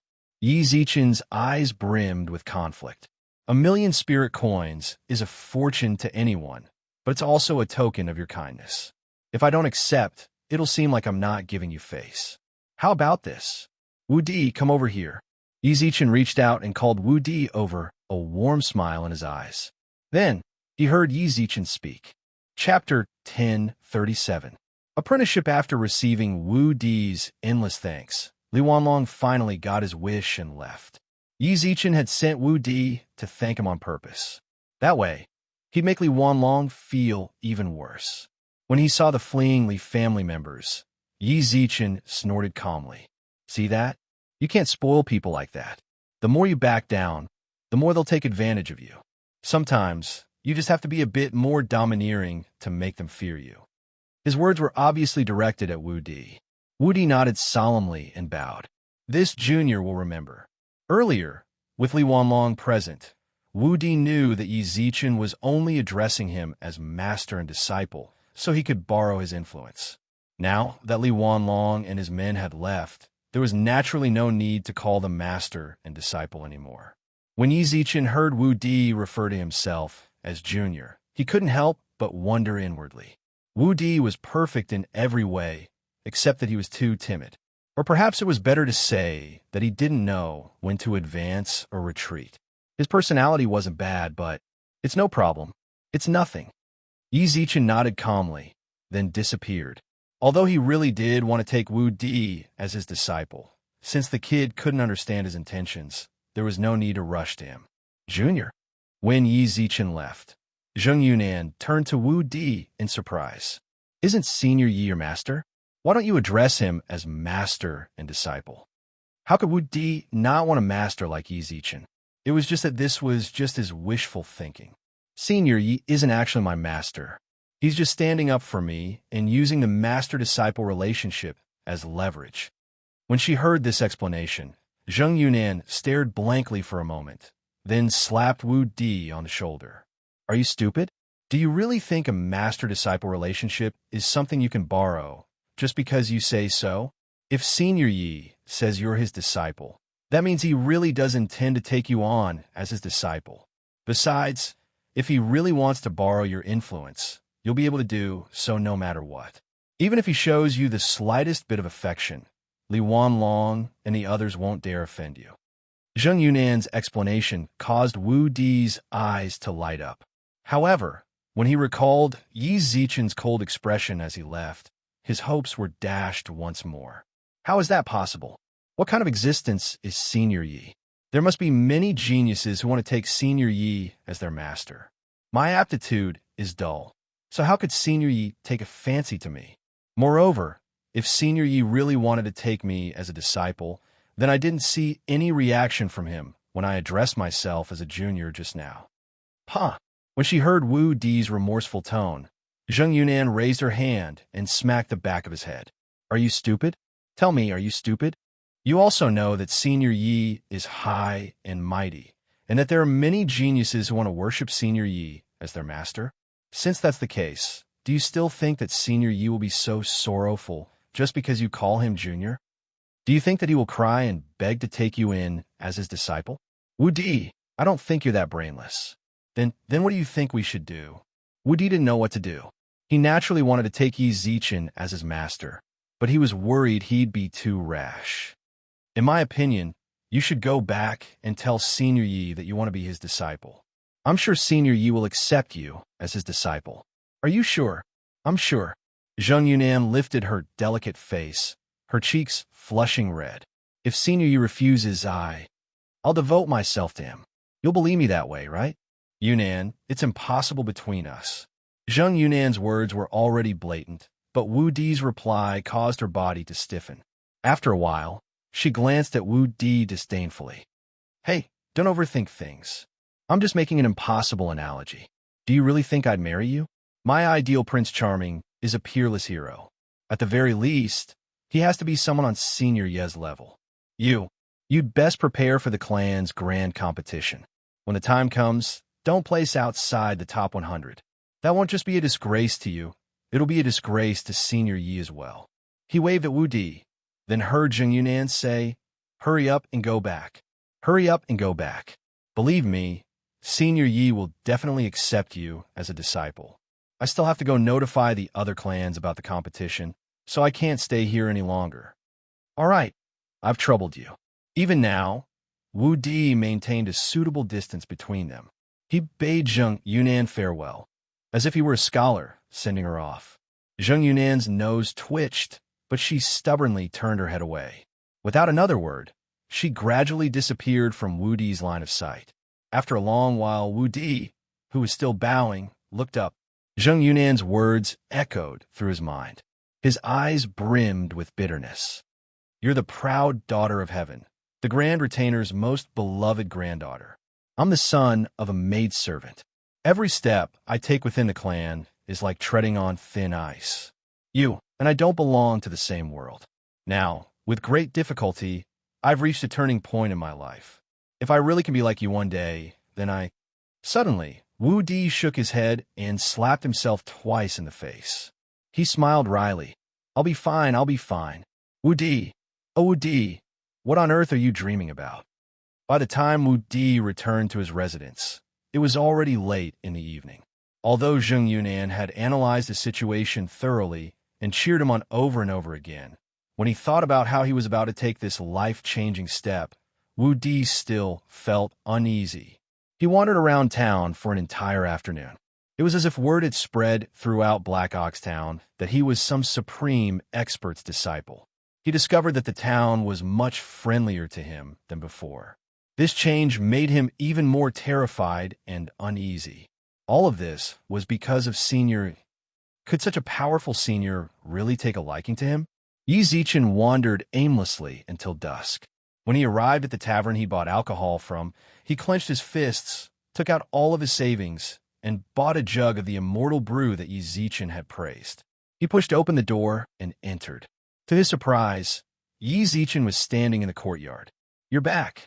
Yi Zichen's tone was ordinary, but made Wu Di's heart beat even faster. He gulped, walked up to Yi Zichen, and handed him the jug of immortal brew. "Senior, you actually bought another jug?" When he saw the immortal brew, Yi Zichen's eyes lit up. In the past, he hadn't been much of a drinker, but in his 10th life, the weight of his past had made him crave alcohol as much as his life. He tilted his head back and drained the jug of immortal brew in one gulp, then closed his eyes. When he opened them, he saw that Wu Di was already kneeling in front of him. "What are you doing? If you're thanking me, there's no need to thank me. I already told you it was nothing." Chapter 1038. Taken a disciple, Zichen looked at Wu Di, who knelt in front of him. Wu Di's expression was both nervous and filled with longing. In truth, Yi Zichen had his own reasons for wanting to take Wu Di as his apprentice. Perhaps he'd used him a little. However, when he returned to Wu Di's residence and thought things over, he decided that using him to take him in as a disciple wasn't very fair to Wu Di's pure and innocent heart. Accepting a disciple represented responsibility. What's more, this was Yi Zichen's first disciple. Yi Zichen's expression was somewhat grave. Under his gaze, Wu Di knew that this senior was deep in thought. Wu Di grew nervous, and his expression grew solemn. "Have you thought it through?" After a while, Yi Zichen looked at Wu Di, who knelt on the ground. His eyes blazed like torches, as if they could pierce through his very soul. "I might not be able to teach you too much. All I can do is give you some pointers when you hit a bottleneck. As for your future path, you'll still have to walk it on your own. I can't stay in Black Ox Town or the mortal Great District forever. I can't protect you for the rest of your life. I don't want you to become my disciple on a whim. Are you sure you're ready?"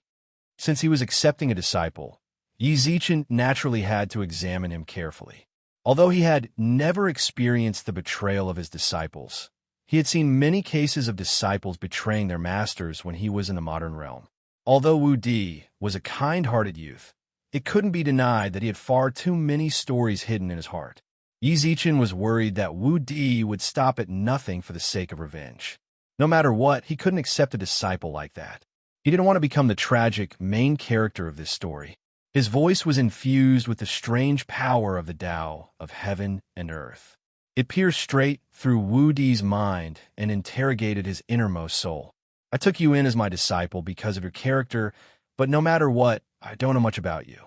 Since I want to take you in as my disciple, I will naturally teach you wholeheartedly, whether it is in terms of how to conduct yourself or how to overcome the shackles of your cultivation. But I don't want to take in a scum who is blinded by hatred and will do anything for revenge. Do you know what I mean?" Rumble. As soon as Yi Zichen spoke, a fierce wind howled and thunder boomed. The sky darkened. It was as if only Yi Zichen and Wu Di were left.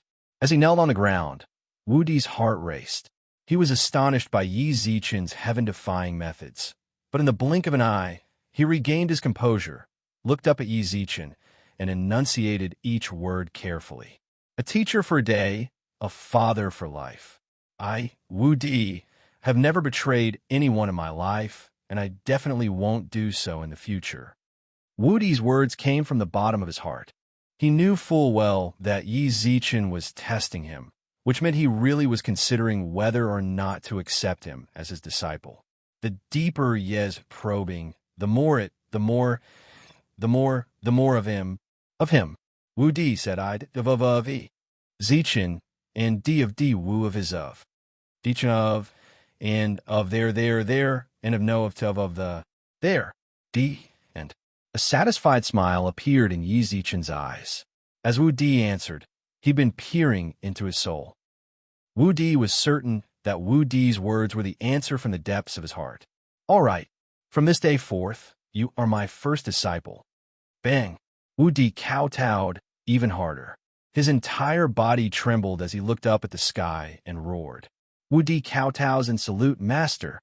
3 days passed in the blink of an eye. During that time, aside from learning about the God Realm's history and general knowledge, Yi Zichen gave Wu Di pointers on cultivation. It had to be said that Wu Di was a hidden gem of the Wu family. He was so talented and intelligent that even Yi Zichen couldn't help but call him a demon. In just a few short days, thanks to Yi Zichen's guidance, Wu Di had already reached the mid-stage, entering immortality stage. Remember, a few days ago, when he'd first met Wu Di, he'd only been a little fellow with a spiritual body. With such monstrous cultivation speed, the Wu family's failure to raise him with all their resources was absolutely a loss. Of course, that didn't rule out the possibility that someone had instigated this from the shadows to suppress Wu Di's talent. On the third day after accepting Wu Di as his disciple, Li Wanlong wasted no time. As soon as the sky brightened, he sent someone to deliver the resources he'd promised. Surprisingly, there were a dozen peak entering immortality experts among the escorts. There was even a human immortal leading them. He had no other choice. The amount of resources he'd promised was simply too vast. Furthermore, he'd paid for them out of his own pocket. If anything went wrong, he'd have to go back and buy them all. That would cost him his life. That was especially true of the Earth-grade precious armor Yi Zichen had specifically asked for. He'd spent 1,000,000 spirit coins and a favor to trade for it from a master artifact refiner. When he thought of this, his heart bled, but when he considered Yi Zichen's Earth immortal or even Sky immortal strength, he dared not voice his anger. All he could do was grimace and summon his trusted subordinates, whom he'd nurtured for a long time, and repeatedly warn them to deliver the spatial ring to Yi Zichen without any mishaps. After accepting the spatial ring, Yi Zichen naturally had to express his gratitude. No matter how you looked at it, Li Wanlong had delivered such a huge gift. It wouldn't be an exaggeration to say that he was generous. He told his protectors to convey his gratitude, then returned to his courtyard and tossed the ring to Wu Di. These resources had been requested for Wu Di. Hearing about them from Li Wanlong was one thing, but seeing them in front of him with his own eyes was a completely different thing. As his heart shook, Wu Di nodded solemnly and put the ring away. There was nothing he could do to repay Yi Zichen for treating him so well. All he could do was use his efforts and strength to make Yi Zichen feel gratified. Time flew by. In the blink of an eye, Yi Zichen had been in Black Ox Town for half a month. During this time, he'd gone out of his way to experience the city's rejection. He couldn't deny that this city was boundlessly mysterious. When the time on his temporary residence permit reached 0, he felt as if the laws of the city were rejecting him. He had no choice but to leave. This sort of understanding of the laws of heaven and earth was far beyond Yi Zichen's. Since the laws of heaven and earth were too profound, Yi Zichen didn't try to understand them. He simply stayed in Black Ox Town, drank a mortal brew, and taught his disciples. Chapter 1039. Scarface wanted revenge outside Black Ox Town. Scarface gnashed his teeth as he stared at the city that had existed for who knew how long. The events of that day haunted him like a nightmare. Whenever he thought about how he, a mighty squad leader of the Axe Gang, had been robbed so badly that he didn't even have his pants left. In particular, when he entered Flame City, the people looked at him strangely. He felt like he had been insulted and his dignity had been trampled on. For an entire week, he'd holed up in his hotel, not daring to show his face. He was terrified that he'd become the butt of the jokes of the people in the city. However, his silence didn't mean he'd let it all go. His silence was like dry firewood, stoking the flames of fury in his chest even higher. As a result, a few nights ago, he'd groped his way to the Axe Gang's headquarters in Raging Flame City. Given his status, he naturally couldn't alert the leader, but he could find a few colleagues. "Scar, you said the person who robbed you lives here?" asked a thin man. His skin was so dark that he looked like he just crawled out a pile of coal. However, he was wearing a white robe with this kind of skin color, which made him look very out of place. This was the Axe Gang's first squad leader, Zhao Yi. He was at the peak of entering immortality. Scarface had paid a hefty price to invite this leader over. He'd even said that Wu Di had an Earth-grade treasure worth 1,000,000 gold coins. "It's here. There's no mistaking it." Scarface practically gnashed his teeth as he spoke. That day had been far too humiliating. Getting robbed was one thing, but even his pants had been stolen. Although he'd holed up in Raging Flame City for a period of time, his informants in Black Ox Town were sure that Wu Di and the person who'd robbed him were still in town. The person who robbed me is currently living in Wu Di's home. When he heard this, the swarthy man furrowed his brows and turned to Scarface. Wu Di, is he a member of Raging Flame City's Wu family? Scar, you never told me that the Wu family was here. No matter what, the Wu family is still a large family in Raging Flame City. They're a tyrant in the Mortal Great District. Now that you're asking me to cause trouble for the Wu family's heir, aren't you just pushing me into a pit of fire? Captain Zhao, there's no need to worry. Although Wu Di is a descendant of the Wu clan, his position within the clan is quite awkward. He's already on the verge of being expelled from the clan.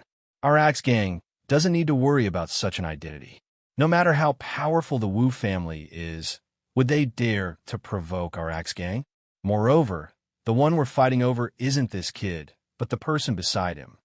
That's true, but Wu Di is still a member of the Wu clan. That's undeniable.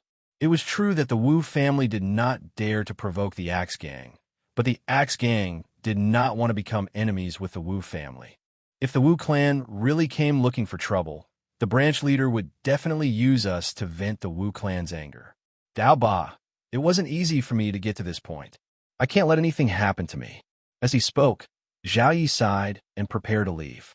When he saw this, Scarface panicked. He'd come to Black Ox Town to cause trouble for Yi Zichen, and Zhao Yi was his greatest source of confidence. If he let Yi Zichen leave, wouldn't he have come for nothing? He couldn't drag this out any longer. He'd already had countless nightmares. He was truly worried that if he delayed any longer, he'd go crazy. Scarface gnashed his teeth, ran up to Zhao Yi, and blocked his path. I only want what belongs to me. As for the Earth-grade treasures, they'll all belong to you, Captain Zhao. Earlier, they'd agreed to split the profits 50-50. Now that he'd given all the treasures to Zhao Yi, nearly 500,000 spirit coins had flown right before his eyes. This was already a huge transaction, but Zhao Yi still shook his head. Throwing away my future for 500,000 spirit coins isn't worth it. I'll pay another 300,000 spirit coins. Scarface raised 3 fingers. 300,000 spirit coins was practically half his life savings. Although his heart ached, the image of Yi Zichen robbing him had become a heart demon. Only if he snatched it back would he be able to get rid of it. For the sake of future development, 300,000 spirit coins was worth it. However, he never would have guessed that Zhao Ye's appetite would be so enormous. Already given up so much, yet this guy still looked so unwilling. 400,000. Zhao Ye's eyes flashed with hesitation. It was clear that his expression was a bit lacking. 500,000. This time, Scarface practically roared. When he said this number, his neck and face flushed red. After all, he'd only been robbed of roughly 500,000 spirit coins. For him to say this number meant that he wouldn't gain anything from this trip. In order to avenge his robbery, he'd already paid a hefty price. When he heard this number, Zhao Yi smiled in satisfaction.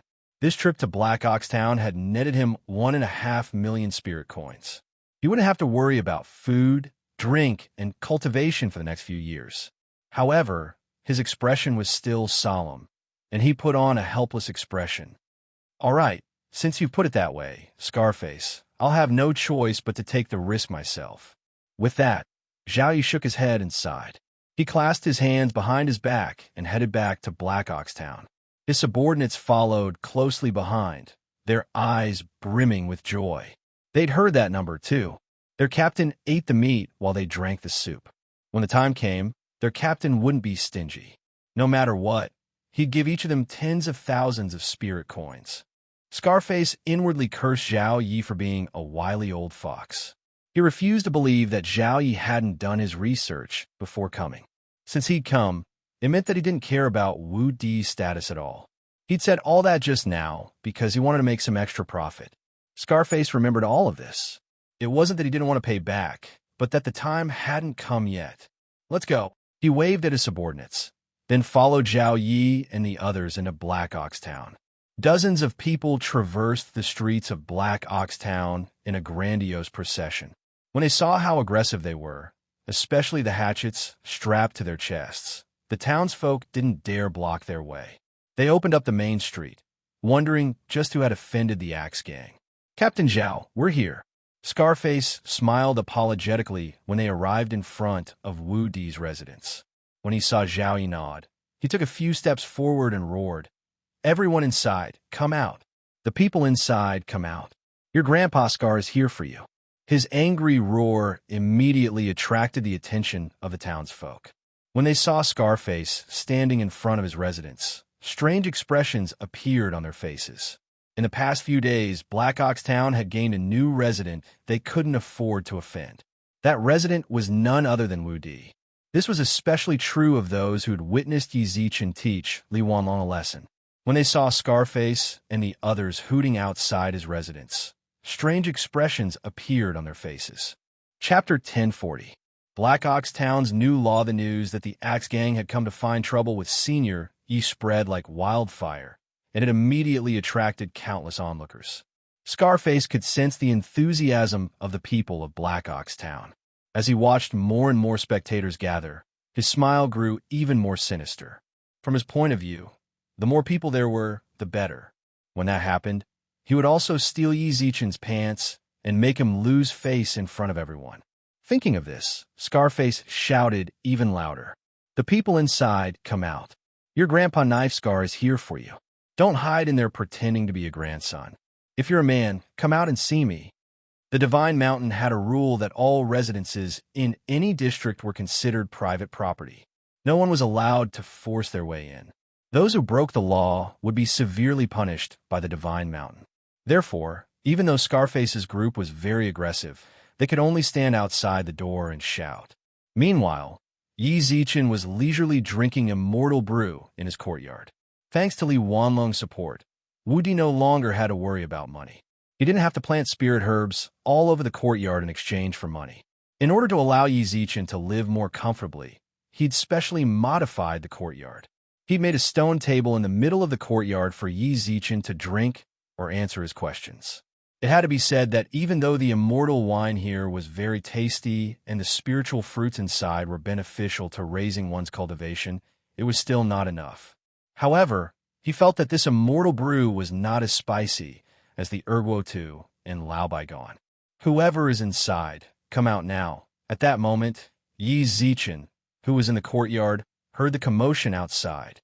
Yi Zichen frowned, then waved his hand to set up a soundproof barrier around the room. Not long ago, Yi Zichen's words had given Wu Di some enlightenment, and he was currently in seclusion.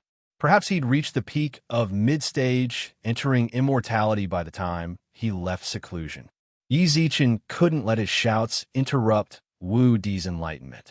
After spending a few days in Black Ox Town, Yi Zichen was keenly aware that he was now an absolute tyrant. Even Li Wanlong's subordinates had to treat him and Wu Di with great respect. As for the commoners in the city, that was even less worth mentioning. Just as he was wondering which idiot dared to come to his front door and curse, he heard, "Your Grandpa Scarface is here for you." Scarface? The name sounded familiar. Suddenly, Yi Zichen recalled the Axe Gang members he'd run into in the Forbidden Wastelands. Their leader seemed to be the one with the scar on his face. If he recalled correctly, he'd robbed them of even their pants. How could Yi Zichen take such a minor character to heart? If it weren't for the old man shouting at him, Yi Zichen would have completely forgotten about him. He touched the ring on his finger. Coincidentally, he had no money to buy alcohol recently, so he came over again. What nice guy. Yi Zichen stretched lazily, then stood up from the stone chair, walked to the door, and pushed it open. "What are you arguing about?" Yi Zichen's calm rebuke caused Scarface, who'd been just about to make a fuss, to gulp. Although Yi Zichen had looked like an old beggar when he'd robbed him, based on his tone of voice and figure, he was certain that this handsome youth was the criminal who'd robbed him. Scarface retreated to Zhao Yi, then pointed at Yi Zichen. "Captain Zhao, that's him." When he'd first arrived, Scarface was brimming with heroic spirit, but when he saw Yi Zichen's cold expression, his heart raced, and his calves trembled uncontrollably. You don't want to use that finger of yours anymore, do you? Yi Zichen's expression frosted over, and he glared at Scarface. Scarface instantly felt as if he'd fallen into an icy cavern. He shrank his neck and stood behind Zhao Yi, shivering. He repeatedly said, "That's him," but didn't dare point at Yi Zichen. When Yi Zichen emerged from the courtyard, Zhao Yi naturally caught sight of him as well. When he saw him, Zhao Yi felt an overwhelming sense of heroism wash over him. When he saw Yi Zichen's face, he was even more astonished. The way he saw it, anyone who could teach Scarface a lesson had to be around their age, but judging by his appearance, he looked like he was in his 20s. Generally speaking, after entering immortality, one's appearance wouldn't change. Didn't that mean this youth had entered immortality at the age of 20? Then now, Zhao Yi couldn't make up his mind, but when he considered that this was the mortal Great District and a tiny little Black Ox town at that, his peak entering immortality strength was more than enough. Let me tell you, you've caused a huge disaster. I really hate it when people disturb me while I'm drinking, but not only did you disturb me, you did it so loudly. How do you intend to make it up to me? Yi Zichen cocked his head to the side, his expression unfriendly, especially when he looked directly at Scarface. When he sensed Yi Zichen's gaze, Scarface instinctively wanted to retreat, but when he remembered that Captain Zhao was by his side, he puffed up his chest and snorted. "Grandson, don't think too highly of yourself. Do you see that? This is our Axe Gang's chief captain, Captain Zhao Yi. What about it?" Yi Zichen's expression was as calm as ever. Scarface felt powerless against Yi Zichen's indifferent tone. He gnashed his teeth, his gaze fierce, and snorted. "What do you think? I'm here for revenge. How are you going to get revenge?" Yi Zichen's expression was as calm as ever, as if he didn't care about Zhao Yi and the others at all. He chuckled. "Don't tell me you want to fight me here. I'm afraid that'll be quite unbearable." Administrator Li Wanlong and a few of the stewards of Black Ox Town issued an order a few days ago forbidding all private fights within Black Ox Town. If you want to fight me, then you'll have to fight the guards of Black Ox Town first. In truth, Li Wanlong was the one who'd issued the order. He was truly worried that Yi Zichen would harm them in Black Ox Town, which was why he'd contacted the town stewards. On the surface, it looked like he was doing this for the sake of the town's residents. But in reality, he was trying to restrict Yi Zichen. "What are you doing up ahead? Black Ox Town forbids private fights. Do you want to test the law?" Coincidentally, Black Ox Town's soldiers were patrolling the area. In truth, Li Wanlong had instructed them to set up Yi Zichen's residence as their primary patrol point to monitor his movements. The soldiers' angry roars caused Scarface and Zhao Yi's expressions to shift. Yi Zichen, however, shrugged and laughed. "You should be grateful for Black Ox Town's decree. Without it, you might already be lying on the ground. And you, I'm afraid you've lost your pants." Being robbed of his pants was a lifelong humiliation for Scarface. When he heard Yi Zichen mention his scar again, his entire face flushed red. He roared angrily. "What are you talking about?" Chapter 1041. The Axe Gang's members were all good people. Scarface's entire aura surged. His eyes widened, and his face reddened with rage, making the scars on his face seem even more sinister. He breathed heavily, then shifted to the side to make way for Yi Zichen. He pointed at the gates of Black Ox Town. The onlookers were stunned by Scarface's courage. Ever since the incident with Li Wanlong, it had been a long time since anyone had dared speak to Yi Zichen like this. The soldiers glanced at each other. Although they knew this was a member of the Axe Gang, they dared provoke a star of calamity like Yi Zichen. They could only blame themselves. "Do you dare?" When Yi Zichen didn't respond, Scarface assumed he was afraid. He puffed out his chest and shouted angrily, "You're really looking to die." The townsfolk sneered inwardly. Yi Zichen was so strong that even Li Wanlong, a human immortal, didn't dare let out a fart when he beat him. Scarface had only just entered immortality, yet he dared yell at Yi Zichen like this? "Senior Yi, go with him and teach them a lesson." "That's right, Senior Yi, go outside and teach them a lesson." The onlookers had already started shouting. When one person took the lead, countless others followed. The people of Black Ox Town didn't have a good impression of the Axe Gang. Of those who'd been in the 13th District long enough, who dared say they hadn't been robbed by the Axe Gang? As for those who'd been here for a bit longer, they'd heard that the Axe Gang claimed to be righteous, but they were actually bandits. "Shut up!" Scarface frowned and shouted angrily. The Axe Gang's subordinates glared coldly at the townsfolk. However, their gazes didn't scare the townsfolk away. Instead, wave after wave of boos rose. In contrast, Zhao Yi was much calmer than Scarface and the others. In response to the townsfolk's boos, he merely smiled calmly, then used this as an excuse to look at Yi Zichen. "I can see that Brother Yi is quite famous in Black Ox Town. Since the townsfolk have said so, why don't you follow us out of town? Is that okay?" Yi Zichen scratched his head in apparent distress. He just robbed Scarface a few days ago. To tell the truth, he really couldn't bear to do it again. Especially this time, Scarface didn't even come to deliver it himself. Instead, he brought someone who seemed to be richer than him. The people of the Axe Gang were really good people. "Are you scared?" When he saw Yi Zichen scratch his head, Scarface thought he was afraid and mocked him. Zhao Yi smiled faintly as he pointed at the townspeople who were watching. "Everyone is waiting for Brother Yi to leave the city with us. If Brother Yi doesn't go out, I'm afraid you'll disappoint them." Yi Zichen's expression was still as vexed as ever. He frowned at the Axe Gang members, who couldn't wait to give him their money. "If I go out just because you asked me to, wouldn't that make me lose face? Then what do you want?" Scarface took a step forward. In truth, he was truly worried that Yi Zichen would hole up in Black Ox Town forever. If that were really the case, he really wouldn't be able to do anything to him.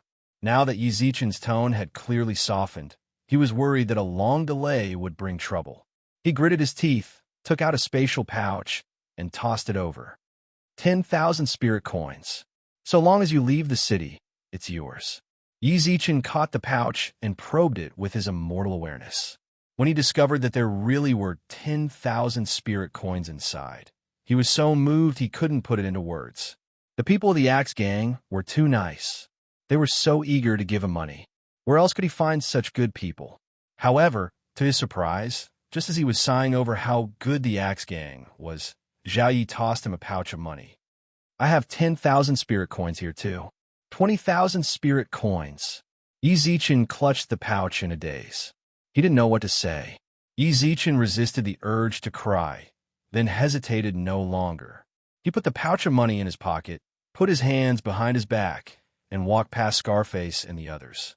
It was hard to refuse such kindness. They'd already gone this far. If Yi Zichen didn't appreciate it, wouldn't that make them lose face?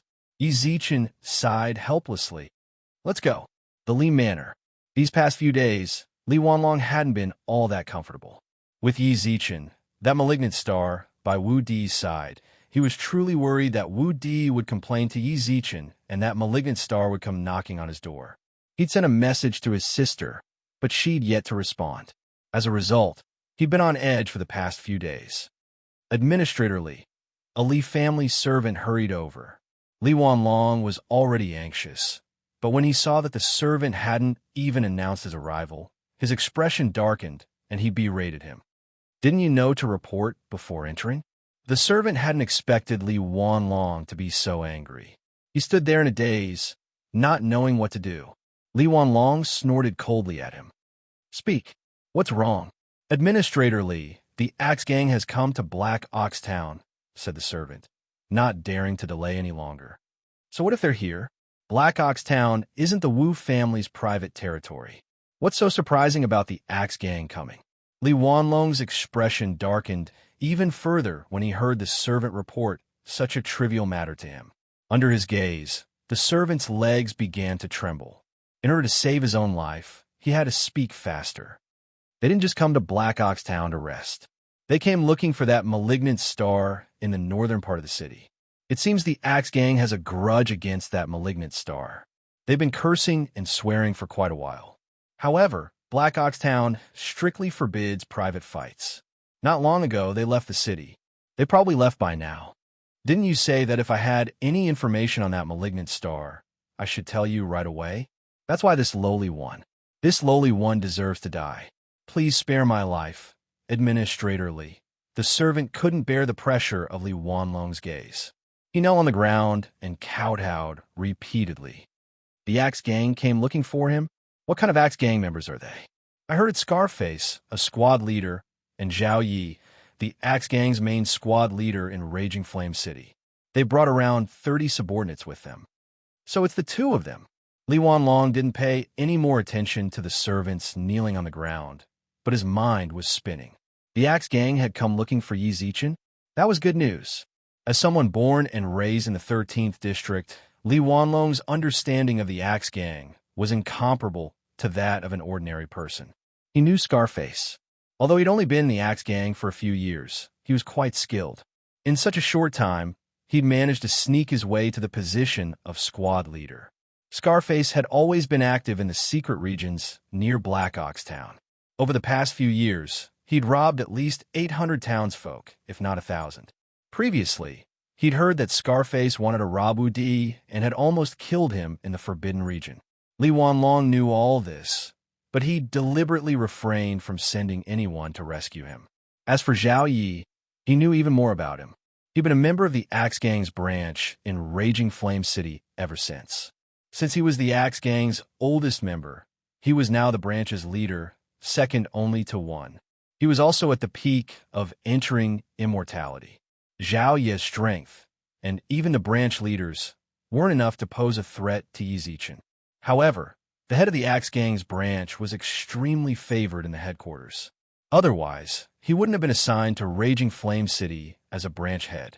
Furthermore, Zhao Yi was the branch leader's face. If Yi Zichen dared attack him, even if he didn't kill him, so long as he injured him, the branch leader would definitely make trouble for him. Then, the Axe Gang's headquarters would be dragged into the matter. So long as he ran into headquarters, Yi Zichen wouldn't be able to live a good life, even with his peerless divine abilities. What's more, the Axe Gang was backed by the Sky Great District's Green Gang. Even in the 72 districts, they were a peak faction. As he considered this, Li Wanlong couldn't help but shake his head and snort. Only then did he remember the kneeling servants. All right, you've done well. Go. Hey. The kneeling servant's legs went weak. When he got to his feet, he almost fell to the ground again. With great difficulty, he steadied himself and prepared to leave. Wait, Li Wanlong called out to him. The servant gulped, turned around, and saw a bag of money tossed at him. Here's your reward. Thank you, steward. The servant thanked him profusely, then left the courtyard. Li Wanlong, who'd always been on tenterhooks, smiled contentedly, then drained his cup of immortal brew. Yi Zichen, oh, Yi Zichen, since you provoked the Axe Gang, I'm afraid you won't have a good time. Also, Wu Di, your good days are coming to an end. Chapter 1042. I can't believe it has such a quirk. The afterglow of the setting sun illuminated the clouds in the sky, dyeing the 9 heavens outside Black Ox Town with a tinge of red. The ancient gravel road outside the town was surrounded by towering ancient trees and jagged rocks. However, the surroundings of this desolate and uninhabited ancient path were currently filled with people. These people were all residents of Black Ox Town. They scrambled to find a suitable place to settle down, leaving an area roughly 300 meters wide open. Yi Zichen walked out of the town, his heart filled with emotion. He stopped in the center of the town, then looked at Scarface, Zhao Yi, and the others with a complicated expression. Tell me, what do you want? The Axe Gang was truly too kind. Even Yi Zichen's tone toward them was much gentler. What do you want? Scarface snorted with a sinister expression. He was finally out. Scarface was truly excited. He'd been worried that Yi Zichen would refuse to leave the city, but to his surprise, he managed to swindle him out with just 10,000 spirit coins. Although 10,000 spirit coins was not a small amount, as long as he dared to leave the city, it would all be worth it. For the past few days, he had been having nightmares day after day. Now, he finally had a chance to get rid of this inner demon. When the time came, he would definitely rob him of every single spirit coin he had. He would also rob him of his temporary residence permit so that he wouldn't be able to return to town. Don't forget to grab his pants. Not only his pants, but also his fig leaf. There were so many onlookers around, but he was just like a sightseeing animal in front of them. Just thinking about it made these scar-faced men excited. They rubbed their palms together and prepared to fight. When he saw her excited expression, Yi Zichen's expression turned somewhat strange. He couldn't help but mutter to himself, could it be that he was robbed? Yi Zichen couldn't help but gasp when he thought of that, but he didn't expose her. The world was full of wonders, so it was normal for her to have some special hobbies. Moreover, they were here to give him money, and he had no way to repay them. He could only return the favor by robbing them thoroughly. However, Yi Zichen still felt a bit guilty, so he couldn't help but speak up. "Brother, I really don't know what to say. Why don't we forget it? I'll just return to the city." Yi Zichen put on a troubled expression, then turned around to leave. It wasn't easy for anyone to earn money, but this Scarface kept giving him money. Could it be that he was the reincarnation of the god of wealth? "You want to leave?" As Scarface roared, his lackeys surrounded Yi Zichen. "Now you know fear? Let me tell you, it's too late." Scarface no longer feared Yi Zichen in the slightest. All of Yi Zichen's actions were expressions of fear. If he really was a peerless expert, he wouldn't have done so many unnecessary actions. The more Yi Zichen feared, the more excited Scarface became. With a sinister smile, he took a few steps forward and stood outside the encirclement of his subordinates. "Don't say that your grandpa Scar is ruthless. As long as you take out all the money you have on you and take off your clothes, I'll spare your life." "Nanny, take off my pants?" Yi Zichen felt his chrysanthemum clench. He subconsciously put his hand on his butt and looked at Scarface in shock. So he had this kind of hobby? This hobby couldn't be allowed to exist. Zhao Yi approached from a distance. Previously, he'd been unsure of Yi Zichen's strength. However, they'd already been out of the city for so long. Yet Yi Zichen showed no signs of wanting to make a move. If Yi Zichen were an expert, Zhao Yi didn't think any expert would have such a perverted hobby. Yi Zichen's actions showed that he was truly afraid. After coming to this conclusion, Zhao Yi stepped forward. This was a juicy piece of meat. He couldn't let Scarface snatch it away. "Brother Yi, you know full well how difficult it is to earn money in this place. Just take what you got from Scarface and return it." Zhao Yi wasn't as irascible as Scarface. His tone sounded more like a consolation than a threat. Yi Zichen, who was still worried about his but couldn't help but arch his brows.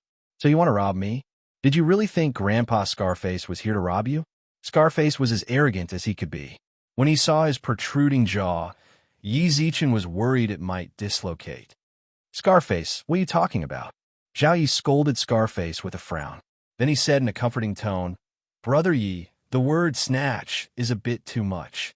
We're just casually taking back what belongs to us and teaching Brother Yi a lesson. In this mortal great district, only the Axe Gang takes from others. No one has ever taken from us.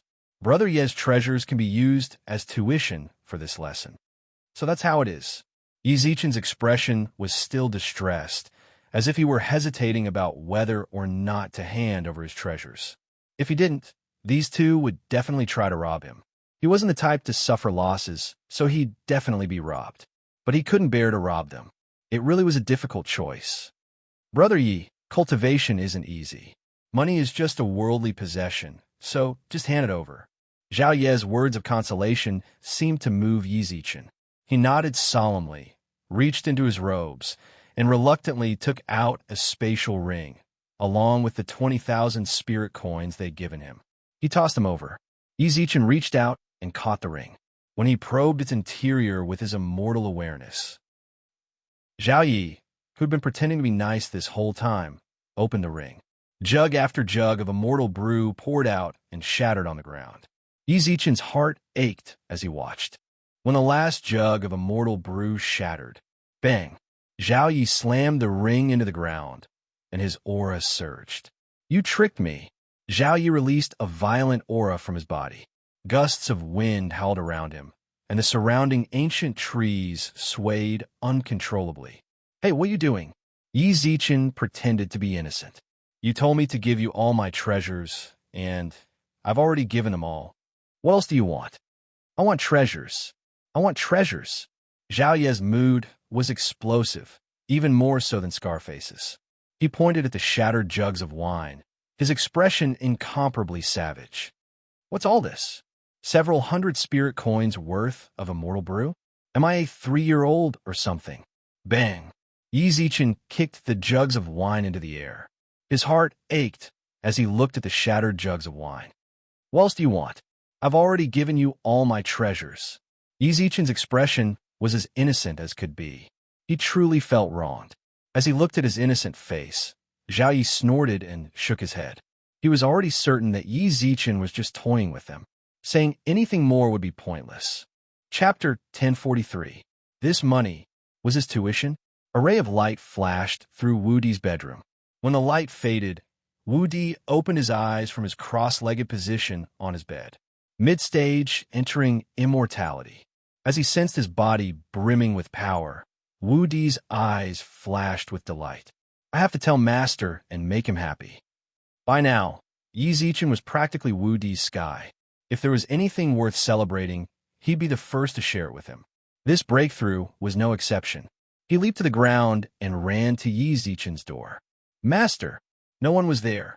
When he arrived at the courtyard, he didn't see Yi Zichen's shadow, but he sensed that Yi Zichen had set up a soundproofing seal. Wu Di, what are you doing here? Senior Yi is fighting the Axe Gang. Don't you dare go in and help? At that moment, someone shouted from outside the courtyard. When Wu Di heard that, he hurriedly ran out. What did you say? My master is fighting with the people of the Axe Gang. Where are they now? They're probably at the northern gate. I got the news from a friend, and before the man could finish speaking, he saw Wu Di transform into a streak of light and vanish before the man's eyes. He sensed Wu Di's spiritual pressure as he fled. Mid-stage, entering immortality. Before Yi Zichen appeared, Wu Di was weak. Although Black Ox Town knew he was a member of the Wu family, no one paid him any attention. It wasn't until Yi Zichen appeared that the people of Black Ox Town started paying attention to Wu Di. They never would have guessed that in just half a month, Wu Di would become a mid-stage, entering immortality expert. Senior Yi is truly a god. The heart suppressor sighed inwardly, then transformed into a beam of light no weaker than Wu Di's and shot toward the northern gate. Bro, what are you doing? Yi Zichen watched as Zhao Yi and his subordinates surrounded him, and Scarface's subordinates stood guard. Yi Zichen sighed helplessly. A harmonious society requires harmonious development. I've already done as you said. Look at you. Why did you have so many people surround me? Hurry up and let me go back to the city. If my disciple discovers I'm not here, he'll panic. Disciple? The dark-faced Zhao Yi laughed disdainfully, then walked past his subordinates and stood in front of Yi Zichen. He patted Yi Zichen's face. Don't worry about others. You should think about what to do with yourself. But don't worry. That disciple of yours should be Wu Di of the Wu family, right? Once I've dealt with him, I'll naturally go find him. So, there's no room for discussion? At first, there was room for discussion, but you wasted this opportunity. With a sinister smile, Zhao Yi took a step back and waved at his lackeys go. A streak of urgent light streaked through Black Ox Town. It was none other than Yi Zichen's disciple, Wu Di. To tell the truth, Wu Di had absolute confidence in Yi Zichen. Nothing unexpected would happen. However, it was better to be safe than sorry. Now that his master was in trouble, even though he was weak as a disciple, he still had to stand by his master's side and help him resolve the problem. He hurriedly raised his speed to the limit. By the time he reached the outskirts of Black Ox Town, at ease. Attention! Look to the right. Look forward. A familiar order entered Wu Di's ears. When he hurried over, he saw a group of bruised men grimacing in pain. Their clothes had a hatchet embroidered on their chests, and they stood in 3 rows. In front of them stood 2 others. One was a dark-skinned man, and the other was shockingly Scarface, who tried to steal Wu Di's sword. Their injuries were clearly far more severe than the men behind them, especially Scarface. His entire face was swollen, and his eyes were so swollen that only a slit remained in his eye sockets. Meanwhile, Yi Zichen stood in front of them, watching them coldly like a military instructor. At the same time, Wu Di heard the townspeople gasp in surprise. Senior Yi is too fierce. That's right. Did you see it clearly? He knocked them all out in less than 3 seconds. It seems he didn't even use any immortal spiritual energy. He's really too strong. I think he's at least as strong as an earth immortal. Huh, an earth immortal? At least a sky immortal. Do you think Senior Yi might be an immortal king? When some of the onlookers said this, the ones who worshipped Yi Zichen calmly shook their heads. An immortal king, even in the Sky Great District, that was a peerless existence. Although Yi Zichen's lightning-quick methods had shocked them, an immortal king, they didn't even dare think about it. Hey, isn't that Senior Ye's disciple, Wu Di? Someone in the crowd noticed Wu Di's presence. Instantly, they crowded around him and asked him all sorts of questions. Just how strong is Senior Yi? An earth immortal? A sky immortal? Or an immortal king? You're his disciple, so you should know, right? Why aren't you saying anything? Why aren't you saying anything? When he saw the crowd swarming towards him, Wu Di had no choice but to unleash his mid-stage, entering immortality spiritual energy and push them aside. Then, he ran towards Yi Zichen. Mid-stage, entering immortality. Do any of you know how strong Wu Di was before Senior Yi appeared? He seemed to be a spiritual body. The onlookers were stunned speechless. In just half a month, he'd gone from a spiritual body to a mid-stage, entering immortality cultivator? Was this Yi Zichen really an immortal king? For a moment, the townspeople looked at Yi Zichen with reverence and reverence. Yi Zichen had no idea that he'd already become a god among the townspeople. Right now, he was in the middle of teaching the Axe Gang a lesson. Peep, peep, peep. He slapped them on the back of their heads. Those who were slapped on the back of their heads didn't even dare to breathe loudly. Oh, Blackface, why did you have to do this? How many times did I tell you to let me go? You just wouldn't listen. Now that you've been beaten, do you feel better? Zhao Yi smiled apologetically. Deep down, he hated Scarface to the bone. Of course, he was also speechless about Yi Zichen. You're a mighty expert above the earth immortal level. Why are you hanging around in a small place like Black Ox Town? You even put on a cowardly front. Aren't you trying to tempt me into committing a crime? Of course, Zhao Yi didn't dare say any of this out loud. All he could do was nod and bow like a grandson. And you, Scarface. After taking care of Zhao Yi, Yi Zichen walked over to Scarface and patted him on the shoulder in exasperation. Don't you remember? I already took care of you once. Why are you so shameless? Child of wealth, you've come to my place of wealth. Master. At that moment, Yi Zichen heard Wu Di's voice. When he saw Wu Di, Yi Zichen instantly smiled. What are you doing here? Your apprentice just left seclusion. I heard you got into a fight with the Axe Gang, so I hurried over. Wu Di pressed his lips into a smile, then pointed at the bruised and battered men. It's them. Of course it's them. You're so busy every day, yet you're still training them every day. My dear apprentice, don't you think I'm too kind? They're clearly not my subordinates, but I'm still doing my best to teach them. Yi Zichen put his arm around Wu Di's shoulders. He didn't act like a master at all. Wu Di understood Yi Zichen's temperament. He was just that sort of easygoing person, but he couldn't break the rules. He removed Yi Zichen's hand, took a step back, and bowed. You're right, master. You brat. Yi Zichen knew that Wu Di was warning him that they were master and apprentice. Furthermore, there were so many onlookers, so he shouldn't act too casually. Yi Zichen shrugged helplessly, then turned his gaze to Zhao Yi, Scarface, and the others. How about this? Since you're here too, my apprentice, why don't you go take all their treasures? Wu Di had long since anticipated this outcome, so he didn't hesitate. He approached Scarface and Zhao Yi. Brother Yi, Zhao Yi's expression darkened. He couldn't hand over his treasures. He was a man who loved money, and he carried all of his wealth with him almost every day. If he handed it over, then his hundreds of years of playing around would have been wasted. Slap!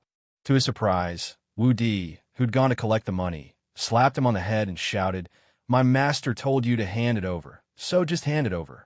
If my master wants you to hand it over, then hand it over. What's with all this nonsense? Do you want to get beaten up again? Let me tell you, this money isn't for nothing. It's tuition, understand? You think you can rob others, but others can't rob you? What brother Yi? Is my master someone you can call brother? After spending so much time with Yi Zichen, Wu Di had more or less absorbed some of Yi Zichen's personality. When he heard Wu Di's explanation, Yi Zichen found it funny, but he nodded in satisfaction. Chapter 1044. Forming a grudge. Master, I've collected your tuition fees. After walking around the Axe Gang members, Wu Di's hands were piled high with spatial pouches and even a few spatial rings. It didn't matter whether they'd willingly given up their money or if they'd been intimidated by Yi Zichen's tyranny. So long as they had the image of small axe on their chests, including Zhao Yi, they obediently handed over their savings. Let me see. Yi Zichen accepted the spatial pouches and rings. Quite a few of them had left their soul imprints on them. Zhao Yi was one of them. Just now, he'd handed over half of his life savings. How could he possibly just give them to Yi Zichen just like that? When he handed them over, he'd left his own soul imprint on them. Once he returned to the gang, so long as he begged the gang leader help him, he'd be able to use his soul imprint to locate Yi Zichen effortlessly.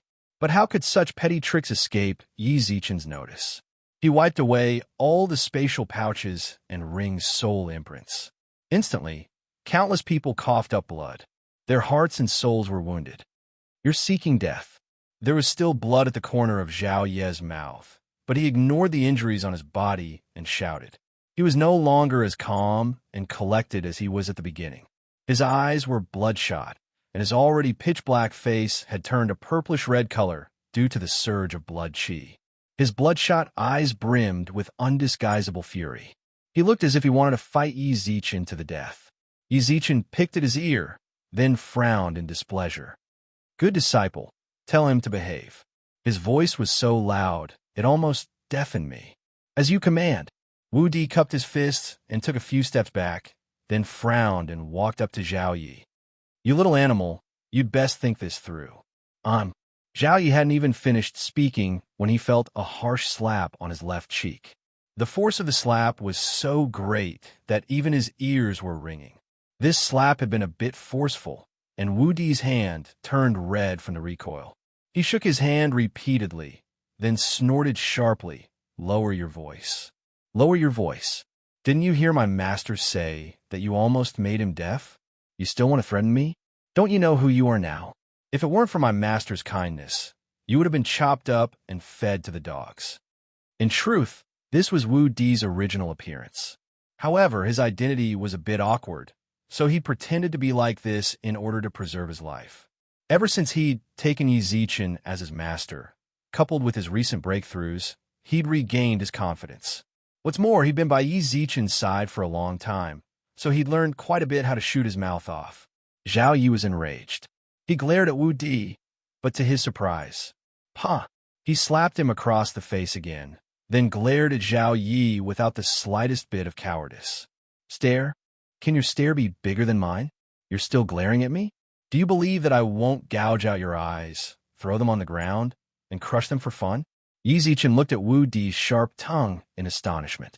He'd never known his apprentice had this side to him. However, this was even better. It would save him the trouble of teaching her in the future. No matter how he looked at his apprentice, he was satisfied. Yi Zichen nodded and smiled in satisfaction, then sent his immortal awareness into Zhao Ye's spatial ring. When he saw the wealth inside, he subconsciously sucked in a breath of cold air. No wonder Zhao Yi was so excited. Never mind everything else. Just the ring alone contained more than 1 million spirit coins. There were also countless pills, talismans, and treasures. As for the other spatial rings and pouches, although they weren't as frightening as Zhao Ye's, put together, they were more or less the same. They were worth millions of spirit coins. Sure enough, robbing people was the fastest way to earn money. Yi Zichen had heard from his apprentice that if he went treasure hunting in the nearby secret realms and didn't come across any fortuitous encounters, you'd only earn a few hundred spirit coins per trip. If you relied solely on going to the secret realms to earn this much wealth, how long would it take? As he sighed inwardly, he glanced at Zhao Yi, Scarface, and the others. Tears of gratitude welled up in his eyes. They really were good people. After being slapped twice by Wu Di, Zhao Yi could no longer contain his fury. Just what kind of status did he have? He was the #1 captain of the Axe Gang, second only to one and above millions. Never mind the fact that the Axe Gang members had to respectfully greet him as Sir Zhao, Even the heads of Raging Flame City's aristocratic families had to treat him with caution. From the day he'd joined the Axe Gang, he'd been the only one who'd stolen from others and beaten them. But now someone else had stolen from him and even beaten him up. If it were just Yi Zichen beating him up, that would be one thing. He wasn't strong enough to blame others. But now that little bastard from the Wu family had dared hit him too, and he'd even slapped him twice. Little bastard, you're looking to die? Suddenly, the power of a peak entering immortality surged out of his body. He naturally didn't dare kill Wu Di, but he wanted to prove himself. He was a peak entering immortality expert, and he had his dignity. However, he only managed to raise his aura for an instant, when he sensed another aura no weaker than his own. Wu Di. It was actually Wu Di. If you have the guts, say what you just said one more time. Believe it or not, I'll have you report to the river Styx right now. Instantly, Zhao Yi felt as if a bucket of cold water had been poured over his head. Although he'd injured Yi Zichen's soul, he was now at least as strong as a mid-stage entering immortality expert. If Wu Di's spiritual power was on par with his, didn't that mean he was also? How is that possible? If he really was that talented, why would the Wu family send him to Black Ox Town? Didn't the Wu family want to rise to the profound Great District? Suddenly, Zhao Yi's gaze landed on Scarface. When he sensed his gaze, Scarface knew that Zhao Yi hated him. But now, he had to suffer in silence. He couldn't even voice his bitterness. Just half a month ago, Wu Di hadn't even reached the spiritual body level. Who would have thought he'd become so strong?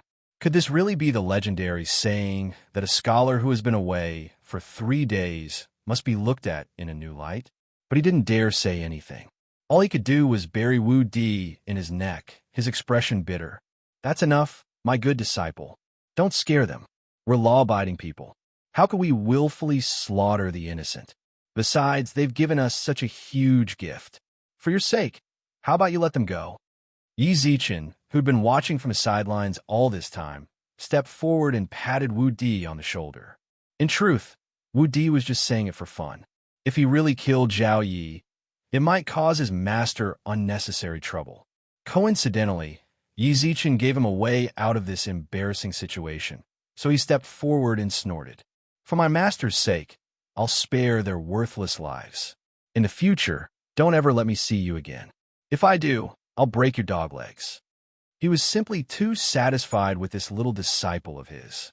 He reached out and patted Wu Di on the head. Then his smile faded, and he turned to Zhao Yi. Hurry up and leave. My disciple won't listen to me. If he goes back on his word, I won't be able to stop him. Zhao Yi gnashed his teeth, glared at Wu Di and Yi Zichen, then snorted unhappily. Chapter 1045. Take off your pants. Zhao Yi's vicious words didn't really have much substance to them. Their enmity had been sown long ago when he'd robbed Scarface. He was only saying this to save some face in front of the townsfolk of Black Ox Town. Yi Zichen simply laughed it off, but when Wu Di heard this, he was furious. How dare you hoot around, huh? Master, don't stop me. I'll smash his dog head in. Wu Di roared angrily and charged forward. Yi Zichen naturally knew exactly what he meant. Yi Zichen reached out and grabbed Wu Di's arm, then shouted at Zhao Yi and the others. Hurry up and run. At the same time, Wu Di looked like he was struggling with all his might. Master, let go. Your apprentice has to smash his dog head in. Don't stop me. My temper.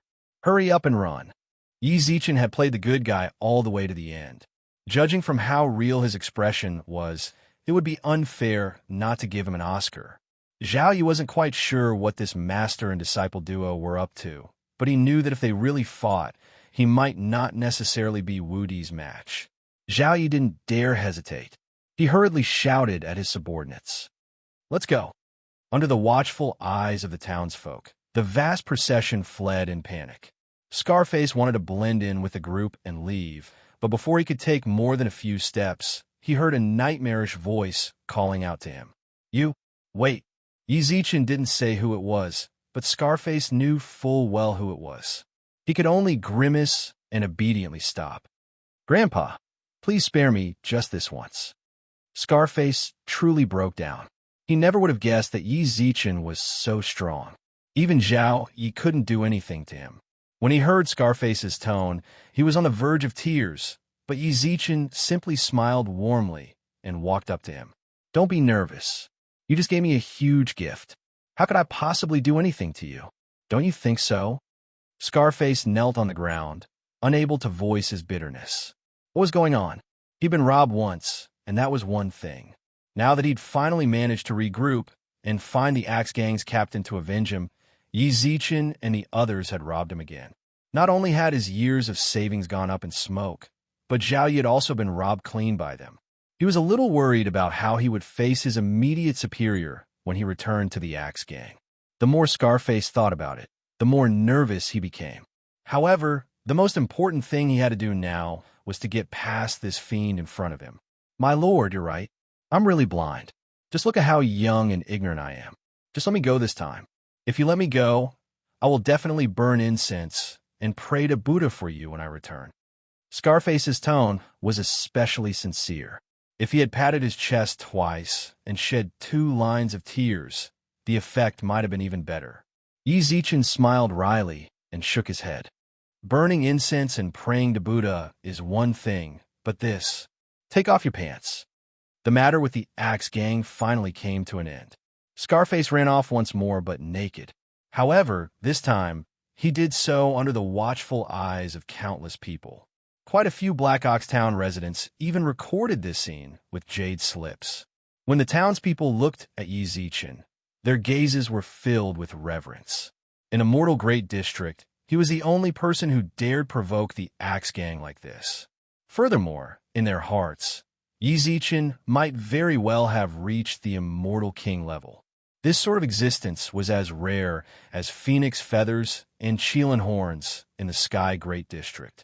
For him to appear in their mortal Great District, they couldn't help but be astonished. Little did they know, at the same time, on the ancient road from Black Ox Town to Raging Flame City, it was impossible to tell what Zhao Ye's expression was, but he was currently sitting on a strange boulder by the side of the road. His lackeys stood behind him. Not long after, Scarface, who had his pants stolen, appeared in their line of sight with his butt bare. Despite having his pants stolen, Scarface wasn't as devastated as he'd been at the start. He seemed somewhat used to it.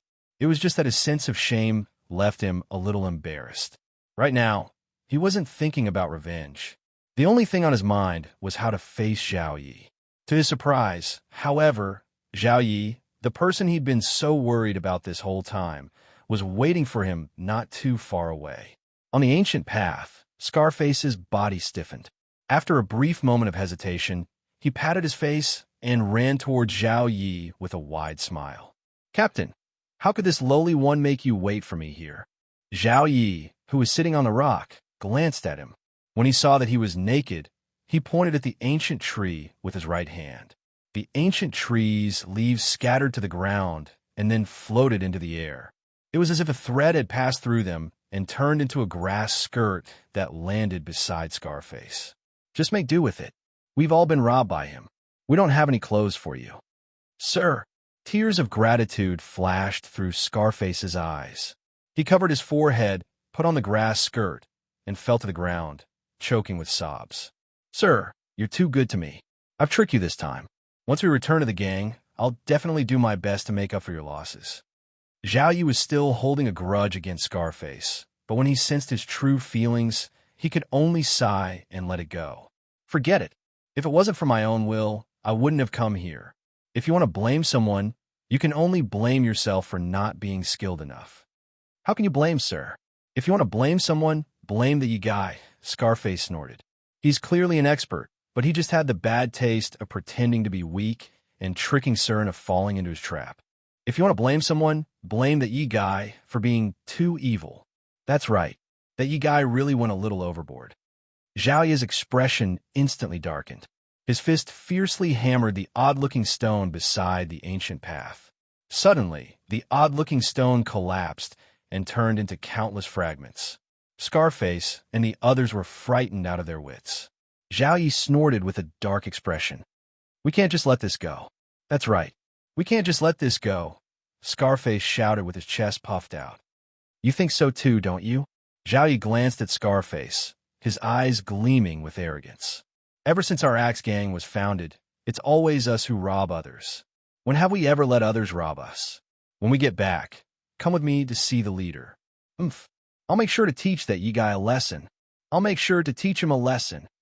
Scarface shouted again. I'll make sure to teach him a lesson. The surrounding lackeys also followed suit and shouted their slogans. Their shouts seemed to be able to shake the heavens. Zhao Yi, who stood at the front of the group, nodded in satisfaction. Then he waved his hand and snorted. Let's go back to the branch.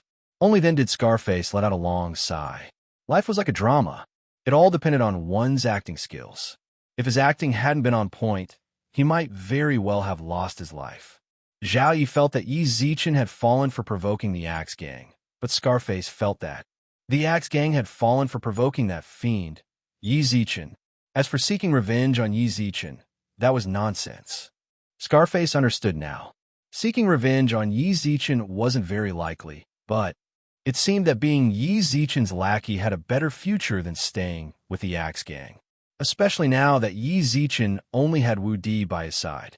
If he forsook the darkness and joined the light, he'd become a senior figure. As he considered this, Scarface felt more and more convinced. Furthermore, it seemed that Yi Zichen didn't have any enmity towards him. It seemed he had to find a way to defect to Yi Zichen. After the Axe Gang members left, the townsfolk tactfully returned to the city. However, as they did so, they were especially excited. This was the Axe Gang. Yi Zichen had beaten them so badly that they didn't even dare let out a fart. As for those who'd once been robbed by the Axe Gang, although they hadn't done it themselves, they were secretly delighted just by watching. Before long, only Yi Zichen and Wu Di remained outside the city gates. Master, when everyone else had left, Wu Di scratched his head in embarrassment. It had been at least a dozen years since he'd last talked trash about the Axe Gang. Now that they'd all left, he really felt a bit embarrassed when he thought back to what he'd said. Just now, you were pretty good just now. Yi Zichen nodded in satisfaction, then encouraged him. Sometimes it's important to talk big. You might lose, but you can't lose in spirit. You know that, right? It doesn't matter whether or not you can beat them. You have to talk big. In the future, you can talk as much as you want. Don't worry, you still have your master's support. Also, there's something like what you and I did just now. Do you know? Yes, master. Wu Di cupped his hands, then saw Yi Zichen toss him a few spatial pouches and spatial rings. I'll leave them all to you. Wu Di put the spatial pouches and rings away, then was about to say something when he noticed that Yi Zichen's brows were tightly knit. Master? Yi Zichen's brows knit together, but he quickly composed himself. These Axe Gang members really were never-ending. Next, he retracted his gaze and looked at Wu Di. Apprentice, let's not stay in Black Ox Town any longer. Let's go to Raging Flame City. He couldn't just let them come knocking on his door all the time. It was impolite not to reciprocate. Yi Zichen felt. Chapter 1046. What a peerless beauty. Yi Zichen's words came out of the blue. Wu Di still had quite a few things he'd left behind his residence, so he couldn't leave just like that. Instead, he delayed it for a full 3 days. In truth, it wasn't Wu Di who delayed it, but Yi Zichen. In 3 days, Yi Zichen bought practically all of Black Ox Town's immortal wine. He even coaxed, tricked, and threatened the taverns to buy what they had in stock. All of Black Ox Town's drunkards cried for half a month before the town produced a new batch of immortal wine. However, thanks to Yi Zichen's hunger marketing, the price had risen considerably. Black Ox Town's tavern saw this as a business opportunity. As a result, the drunkards cursed Black Ox Town behind their backs. However, the wine merchants were extremely grateful to Yi Zichen. In short, it wasn't just slander or praise. Yi Zichen was no longer in Black Ox Town. He was on his way to Raging Flame City. On the ancient path filled with ancient trees and rugged rocks, the two figures on the ancient path appeared to be especially down and out. One of them was a black-robed man. He held a flask of alcohol and poured it into his mouth. Beside him was another man. He held a map in his hand and was studying it attentively. My dear apprentice, how much longer until we get to Raging Flame City? The man with the flask burped, then found a rock and sat down on the side of the road. The youth beside him frowned helplessly. I'm afraid we'll have to walk for a few more days. A few more days? The man leapt to his feet and pointed angrily at the path. We've been walking for a few days, right? Now you're telling me how many more days we have? Did you see the wrong map? Let me have a look. After snatching the map, the young man spread his hands helplessly. Then who can you blame? I told you long ago that Raging Flame City wasn't as close as you thought, and I told you to take the transfer formation. However, you swore you wanted to experience the God Realm's limitless beauty. After hearing this, the man sat down with a dejected look. In truth, these two were none other than Yi Zichen and Wu Di. Before setting off, Wu Di had indeed told him to take the spatial transfer formation. However, Yi Zichen had just arrived in the God Realm and hadn't had a chance to take a stroll. He wanted to take this opportunity to enjoy the scenery along the way. If he got hungry, he might even be able to hunt some game. But all of this was what he wanted: wild game. Not to mention wild game, he didn't even see a single wild ant. Along the way, he had only been drinking and hadn't eaten a single bite of meat. His mouth was so bland that it was almost water. Moreover, the scenery along the way was not as beautiful as he had imagined. Other than the strangely shaped rocks, there were also ancient trees that looked almost the same. He had only looked at it for half a day, but he was already tired of looking at it. How regretful. Why don't we go back? Yi Zichen probed. When Wu Di heard this, he laughed bitterly. Master, don't even think about it. It'll take us a few days to go back. By that time, we might have already arrived. You don't have to complain here. Just walk forward obediently. Heavens! Yi Zichen collapsed to the ground as if on the verge of a mental breakdown. Wu Di couldn't help but want to laugh. He'd been with his master for so long. He'd long since grown accustomed to his master's personality. He reached out and grabbed Yi Zichen's arm, but at that moment, whoosh, whoosh, whoosh, several black-clothed figures, so fast that their shadows were barely visible, flashed past them like streaks of lightning. One of them even slammed into Yi Zichen, causing him to tumble several times. You're seeking death, the black-robed man shouted angrily, but he was rebuked by his teammates in front of him. You're lucky. The black-robed man glared viciously at Yi Zichen, then turned into a bolt of lightning and disappeared into the distance. Hey, I've got a bad temper. He rose to his feet, his face ashen. That bastard bumped into him, then threatened him. Yi Zichen furrowed his brows, but just as he was about to chase after them, he noticed a spatial ring beneath his feet. Where did this come from? Yi Zichen fiddled with the ring. It was warm to the touch, and there was an exquisite red gemstone on it. The jewel was constantly glowing. The warmth of the ring must be coming from this jewel. What the hell is this? Just as he was about to extend his immortal awareness into the ring to investigate. Rumble. The earth trembled. Before long, a group of horses appeared before Yi Zichen. Their fur was azure, and their heads blazed with blue flames. Spectral ghost horses, Wu Di shouted in shock. Yi Zichen glanced at the horses and arched his brows. What is it? Are these horses that strong? Master, don't you know what spectral ghost horses are? Wu Di's shock was palpable. His master truly did have some sort of heaven-defying ability, but sometimes he wondered if his master was even from the God Realm. He always asked a bunch of pointless questions. This specter ghost horse is considered a relatively high-grade mount. It can only be found near the river Styx. An adult spectral ghost horse is even faster than an immortal king. If they were auctioned off, they'd fetch at least 100 million spirit coins. What's more important isn't its value, but its status. Anyone who can ride such a mount is someone of considerable status in the 72 districts. All right then. Yi Zichen shrugged indifferently. Compared to this 100 million spirit beast, he was more concerned about the person riding it. A woman sat atop the horse. She wore red clothes, but although her robes were loose, they couldn't hide her fiery figure. Her long, pitch-black hair was casually tied into a ponytail, and her exquisite features were as natural as ever. So long as you laid eyes on her, it was hard to look away. However, such a beautiful woman's eyebrows were knitted together at this moment, and there was a faint trace of anxiety in her eyes. Even so, that didn't affect her beauty in the slightest. What an exquisite beauty! Everyone loved beauty. The woman before Yi Zichen was truly a rare beauty.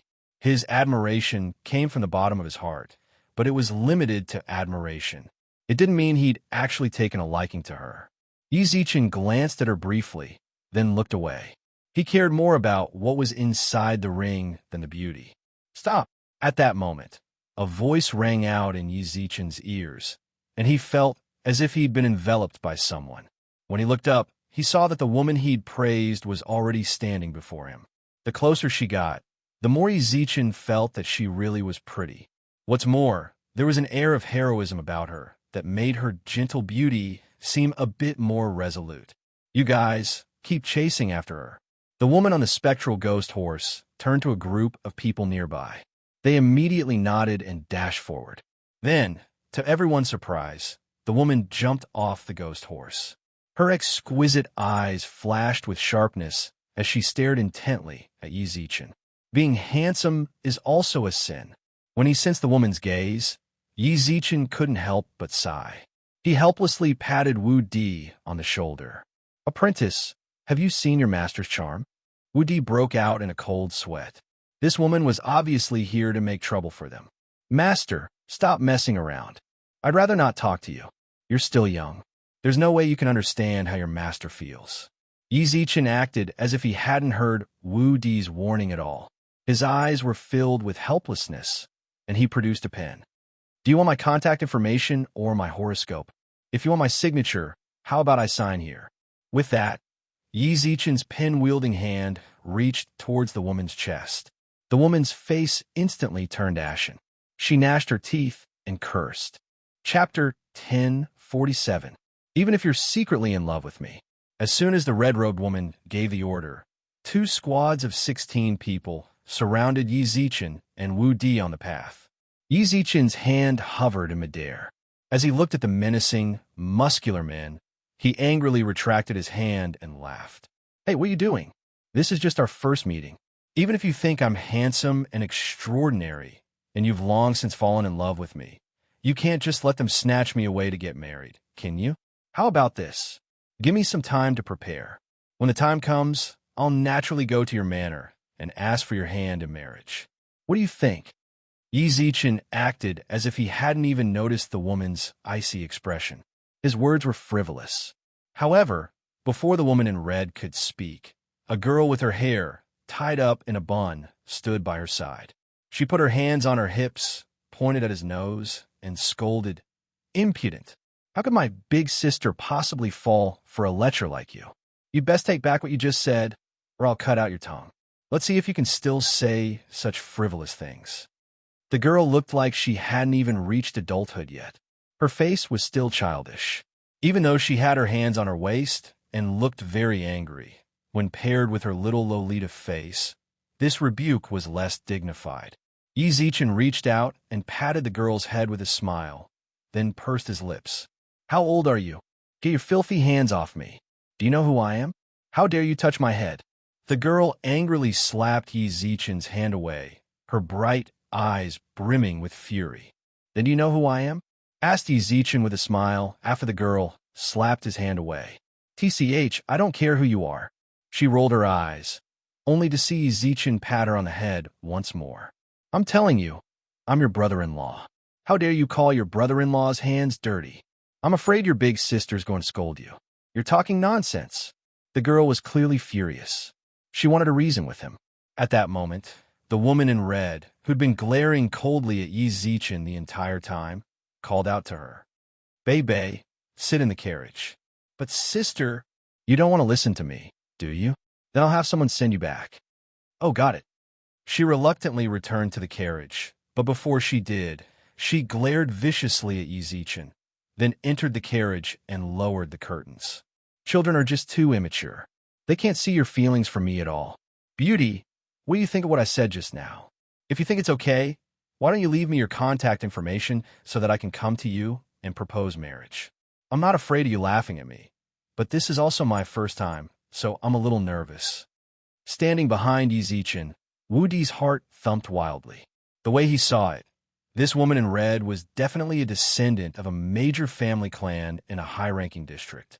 But this master of his acted as if he didn't know and flirted with him. Could it be that master didn't know that they were surrounded and that the situation wasn't optimistic? Several times, Wu Di tried to warn his master, but no matter how he coughed or stamped his feet, his master ignored him. Of course, he had his suspicions. The woman had clearly ordered her subordinates to capture them from the very beginning. Why hadn't they come to capture them yet? You're very interesting. To everyone's surprise, when she heard Yi Zichen's words, the woman in red laughed. She took a few steps closer to Yi Zichen, reached out, and took the ruby ring from his hand. Yi Zichen didn't resist in the slightest. He simply let her take it. I know you're secretly in love with me, but if you praise me so blatantly, I'll get arrogant. Humph! In an instant, the smile on the red-robed woman's face disappeared, and a piercingly cold wind whistled past. What the hell are you doing? Hurry up and take him down. Only then did the two groups of people surrounding Yi Zichen and the others charge forward. The instant they moved, Wu Di unleashed the full power of a mid-stage entering immortal. However, his heart quickly grew cold. Human immortals. Even the weakest of the two groups was a human immortal. There were even sky immortal experts among them. Of course, this wasn't because Wu Di could see through their strength. Rather, the spiritual pressure they radiated made it impossible for him to resist at all. Based on this feeling, he guessed that they were definitely sky immortal experts. Behave yourself. In the blink of an eye, Wu Di's spiritual sea was sealed, and he was bound in chains. The chains were obviously a type of spiritual artifact. When they'd first taken him out, they'd only used a rope less than 10 centimeters long, but when they landed on Wu Di's body, they bound him tightly. This rope is rather similar to the Heavenly Court's immortal binding rope. Yi Zichen looked at the rope and couldn't help but mutter to himself. Perhaps it was actually a mortal binding rope?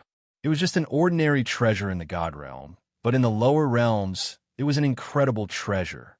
Just as he was pondering whether or not this treasure was actually an immortal binding rope, he noticed that ropes had wrapped around his body as well. Furthermore, a wave of spiritual energy pressed down on his spiritual sea. Given his strength, the red-clothed woman's subordinates naturally had no way of sealing his spiritual sea. In order to cooperate, he had no choice but to voluntarily seal his spiritual sea. In truth, outsiders wouldn't notice anything amiss if he voluntarily sealed his spiritual sea. That was because he hadn't destroyed the spiritual energy sealing his spiritual sea at all. The only difference from being sealed was that he had the final say on when his spiritual sea would be unsealed. If he was going to put on an act, he had to go all the way. After voluntarily sealing his spiritual sea, Yi Zichen immediately feigned terror. What are you doing? You just want to kidnap me and marry me? There's no need to seal my spiritual sea and tie me up like this. Could it be? Is this some sort of special hobby of yours?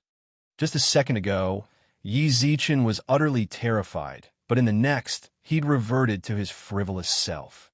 Actually, I'm not particularly interested in being tied up or anything like that. But if you like it, I'll do as you please. Take him away. Even the red-clothed woman, who'd been pretending to be indifferent this entire time, shouted in exasperation. In the end, she was still a woman. How could she possibly disregard someone's frivolous words? Miss, we don't have any extra horses on this trip. The red-clothed woman's subordinates answered cautiously. Only then did the woman remember that they'd left in a hurry and had a limited number of horses on hand. But this person was extremely important to her. Chapter 1048. Call me brother-in-law Goen. Yi Zichen and Wu Di were bundled up tightly. The woman in red shouted at them and shoved them into the carriage. The girl, who had been sitting in the carriage for a long time, immediately revealed a surprised look when she saw them. Yi Zichen pursed his lips and smiled when he saw her. Sister-in-law, we meet again. Yi Zichen and the other's appearance clearly startled the little girl. She stared at them for a full half a minute, then put her hands on her hips and shouted, "What are you doing here? How dare you? Who allowed you to sit here?" Wu Di's but hadn't even stabilized yet. He glanced nervously at his master. His mood was particularly gloomy. He thought his master would have a way to escape, but to his surprise, he'd been tied up as well.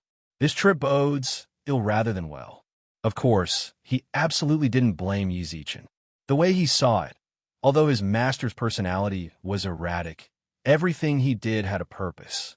Since he had done that before, he naturally had his reasons. Moreover, he knew a little about his master's methods. Seeing that his master's expression was still as calm as before, perhaps there was still a chance to turn things around. Seeing that his master wasn't moving, Wu Di decided he might as well sit down as well.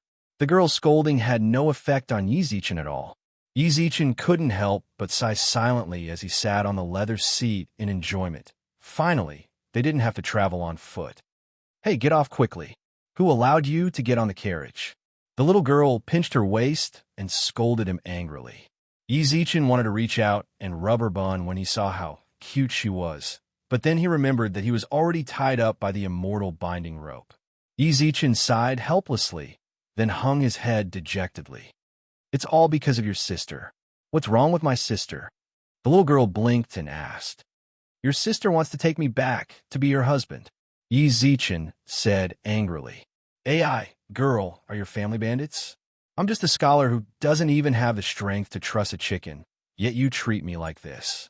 Even though I'm handsome, elegant, and have an extraordinary bearing, isn't a little too much to kidnap me and make me the husband of the stronghold's ruler?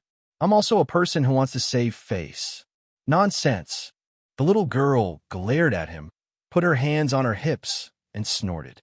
"The number of handsome men who want to woo my sister can line up from the northern Divine Mountain all the way to the southern Divine Mountain.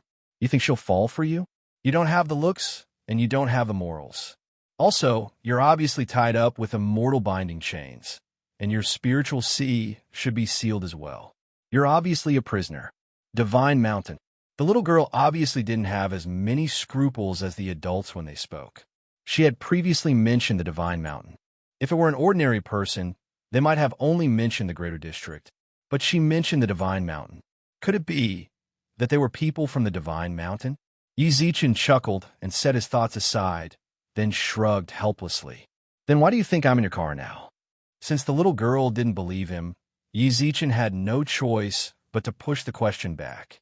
"You said my spiritual sea was sealed and I was tied up with immortal binding chains, so I'm a prisoner. But why would a prisoner like me suddenly appear in a young lady's carriage? Doesn't that make no sense?" The little girl put her hands on her hips, and her aura weakened somewhat. This lecher was right. If he really was a prisoner, he shouldn't have gotten into her carriage. Yet her big sister let him in. Could it be? As she considered this, the little girl's pupils dilated uncontrollably. "No way. My family introduced so many promising young elites to my big sister, but she didn't even look them in the eye. Could it be that she really took a fancy to this lecher?" When he saw that the little girl's gaze had wavered, Yizichin hurriedly took advantage of the situation. "You're still young. You don't understand much about men and women. When it comes to relationships, there's actually another way to describe it. Love at first sight. Your sister's feelings for me fall into the latter category. From the moment she laid eyes on me, I saw an emotion in her eyes." "What emotion?" asked the little girl. "Desire." Yizichin's gaze was sincere, as if he were telling the truth. It's the light of desire emanating from the depths of her heart. She wanted me, no matter the cost. Given my current situation, it's obvious she succeeded. But my family won't agree. By now, the little girl was already 70 to 80% convinced. Yizichin's portrayal of his emotions and expression was just too perfect, so much so that she actually somewhat believed him. However, there was no way her family would allow him to be with her big sister. Family? In the face of love at first sight, what's a family? In the face of desire and desire, family is bullshit. Yizichin rambled excitedly. Right now, he was bound and unable to move. Otherwise, he absolutely could have put on an even more convincing performance. Besides, think about your big sister's personality. Since she tied me up and became my husband, is she really the type of person to easily obey her family's arrangements? No. If her big sister really was the type of person to obey her family's arrangements, she would have been married off long ago. It was precisely because she was so strong that her family couldn't restrict her that she'd remained single for so long. The more the little girl thought about it, the more she couldn't believe it. Could it be that her big sister really? That's impossible. If I tell you all this now, it might be hard for you to understand. Once you grow up a bit, you'll understand. Yi Zichen sighed dejectedly. I'm afraid I'll end up in your big sister's hand for the rest of my life. What's wrong with my big sister? There are plenty of people who want to pursue her. Even if she tied you up and made you her husband without your consent, that's still your honor. Is that so? Yi Zichen's eyes sparkled, then he laughed. So you believe me now? What's your name? Shui Bei. All right, Lil Bei. My name is Yi Zichen. Shouldn't you call me brother-in-law now? Shui Bei's expression was clearly hesitant, but after mulling it over for a moment, she realized that this lecher's words really did make some sense. Brother-in-law. As soon as he said that, Yi Zichen's heart leapt with delight. Wu Di sat beside him. His admiration for his master had long since soared to the highest heavens. His master was truly a godly figure. However, as soon as Shui Bei called out brother-in-law, someone opened the carriage's curtains. The woman in red's chest heaved up and down violently. Her delicate face was frosty as she stared fixedly at Shui Bei. Chapter 1049. You seem to have gotten something wrong. If it weren't for the fact that this was her little sister, the woman in red might have blown up the entire carriage. Earlier, she'd ridden her ghost horse, sealed his spiritual sea, and bound him with immortal restraining chains. The way she saw it, Yi Zichen posed no threat at all. However, she'd been worried that Yi Zichen would run his mouth in the carriage, so she dismounted and boarded. She hadn't expected her little sister to give her such a pleasant surprise as soon as she got on the carriage. Brother-in-law, big sister. Sensing the woman in red's fury, Shui Bei, who'd been about to approach, bit her lip and smiled foolishly. However, she didn't budge. Honey, don't scare our little sister, scolded Yi Zichen. Yi Zichen scolded him, then looked at Shui Bei as if he really were a brother-in-law. Sister-in-law, don't be afraid. Brother-in-law will protect you. If your sister dares do anything to you, I won't sleep with her tonight. Let's see if she'll fret or not. Instantly, the temperature in the carriage plummeted below zero. The woman in red stood in front of the carriage door, her face wreathed in undisguised fury. Her murderous aura threatened to tear the heavens apart. Boundless spiritual pressure radiated from her body. Yi Zichen couldn't help but arch his brows when he sensed it. A peak sky immortal. Judging from the density of her spiritual energy, she was probably only a step away from becoming an immortal king. This spiritual pressure targeted only Yi Zichen, so Wu Di and Shui Bei didn't feel any discomfort at all. If you really want to die, I can help you. The woman in red's voice seemed to rise from the depths of hell. Just hearing her tone was enough to make anyone shiver involuntarily. It seemed she was truly angry. Yi Zichen thought about it for a moment and decided it was best not to provoke her further. Fine. I won't say anything then. I know you're thin-skinned, but there's no outsider here, right? When he saw that the woman in red was about to erupt like a volcano, Yi Zichen licked his lips and hurriedly admitted defeat. Fine, I was wrong. Spare me, heroine. After ruining her chastity like this, the woman in red was truly intent on killing him. Even though Yi Zichen was begging for mercy, she continued to stare coldly at him. Yi Zichen was truly afraid she'd do something stupid. All he could do was look at Shui Bei pleadingly. Shui Bei was furious. From the look on her sister's face, she knew she'd been tricked by that lecher. However, in the end, it was her own stupidity that made her sister so angry. After thinking for a while, she licked her lips and cautiously moved closer. Sis, don't be angry. Bei knows his mistake. She pouted pitifully, her big eyes filled with grievance and regret. The red-clothed woman rubbed Shui Bei's head helplessly. You still know you're wrong? Although these words seemed to be reprimanding her, her doting eyes betrayed her true thoughts. Sure enough, Shui Bei's pitiful attack immediately defeated the woman in red. All right, I won't blame you. Big sister is the best. Shui Bei kissed the woman in red on the cheek. The woman in red rubbed Shui Bei's head affectionately, then turned to Yi Zichen with a cold gaze and snorted. For my little sister's sake, I'll spare your life, but don't think for a second that you're truly safe.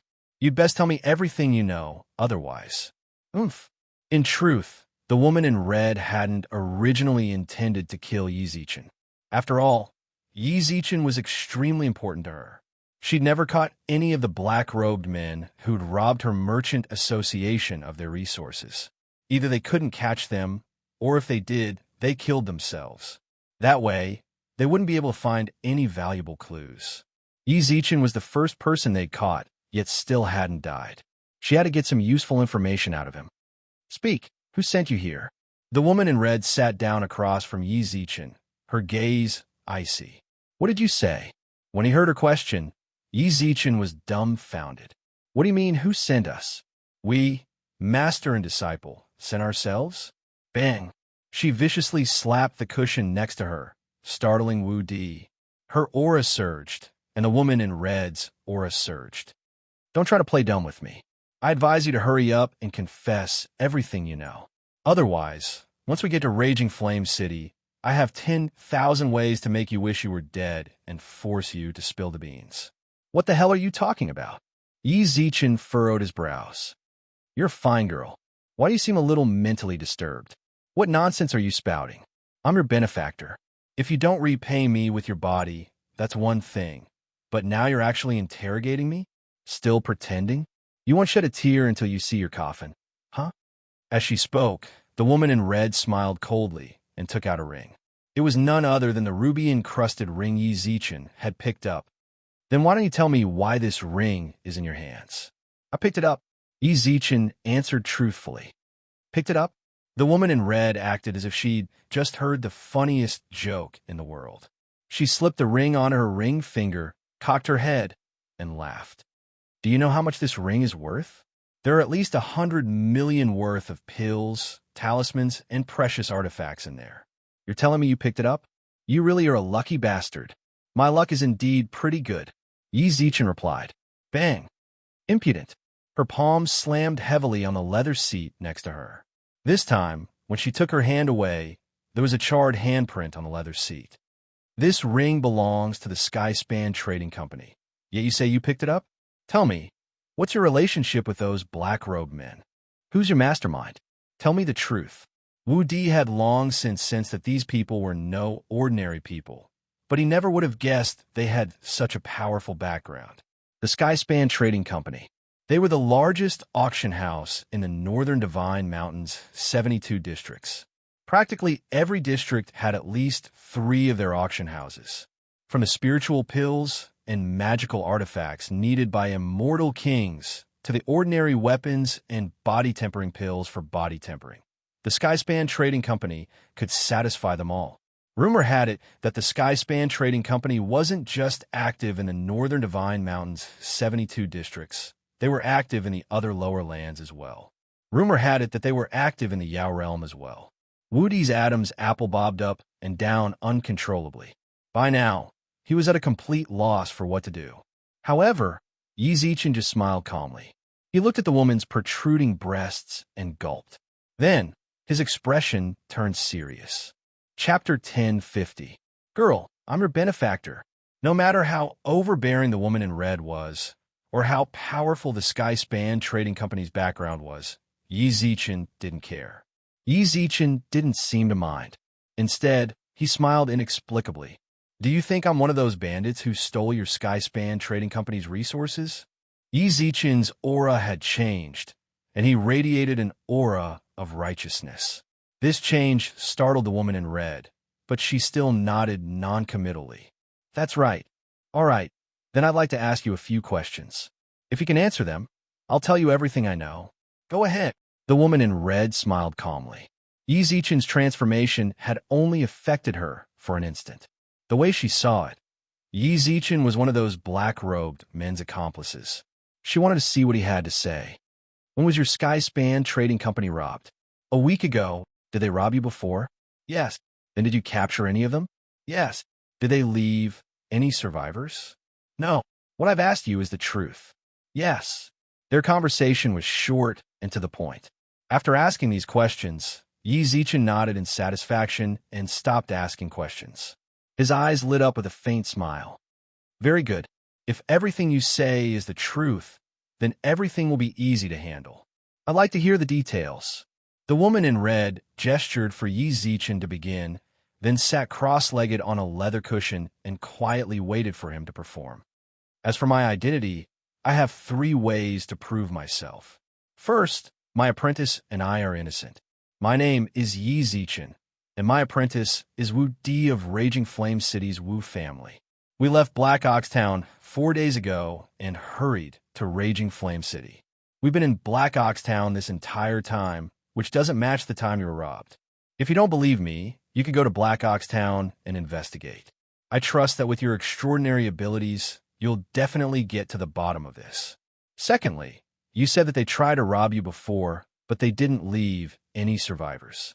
In that case, it's obvious that they're a disciplined group. In order to prevent you from catching them, they committed suicide. It's even more likely that someone controlling them from behind the scenes used some sort of method to kill them. Don't say that's impossible. I'm sure you know about soul chains. So here's the problem. If I'm a member of that organization, why didn't I commit suicide and why am I still alive? Third, let's say I'm a member of that organization and successfully obtained your ring. Would I foolishly stand there and wait for you to come over and let you take the ring back effortlessly? Do you think I's brain isn't enough? Or do you think that I've found my conscience and want to turn myself in and start anew? This is my answer to prove our innocence. Please begin your performance. Big breasts, but no brains was precisely what the red-clothed woman meant. Anyone could understand such a simple principle, but she'd never thought of it. She'd even had Yi Zichen explain it to her. Editor Ishi Master. She's more had than she did. If she could, she could have thought. Yi was the long master.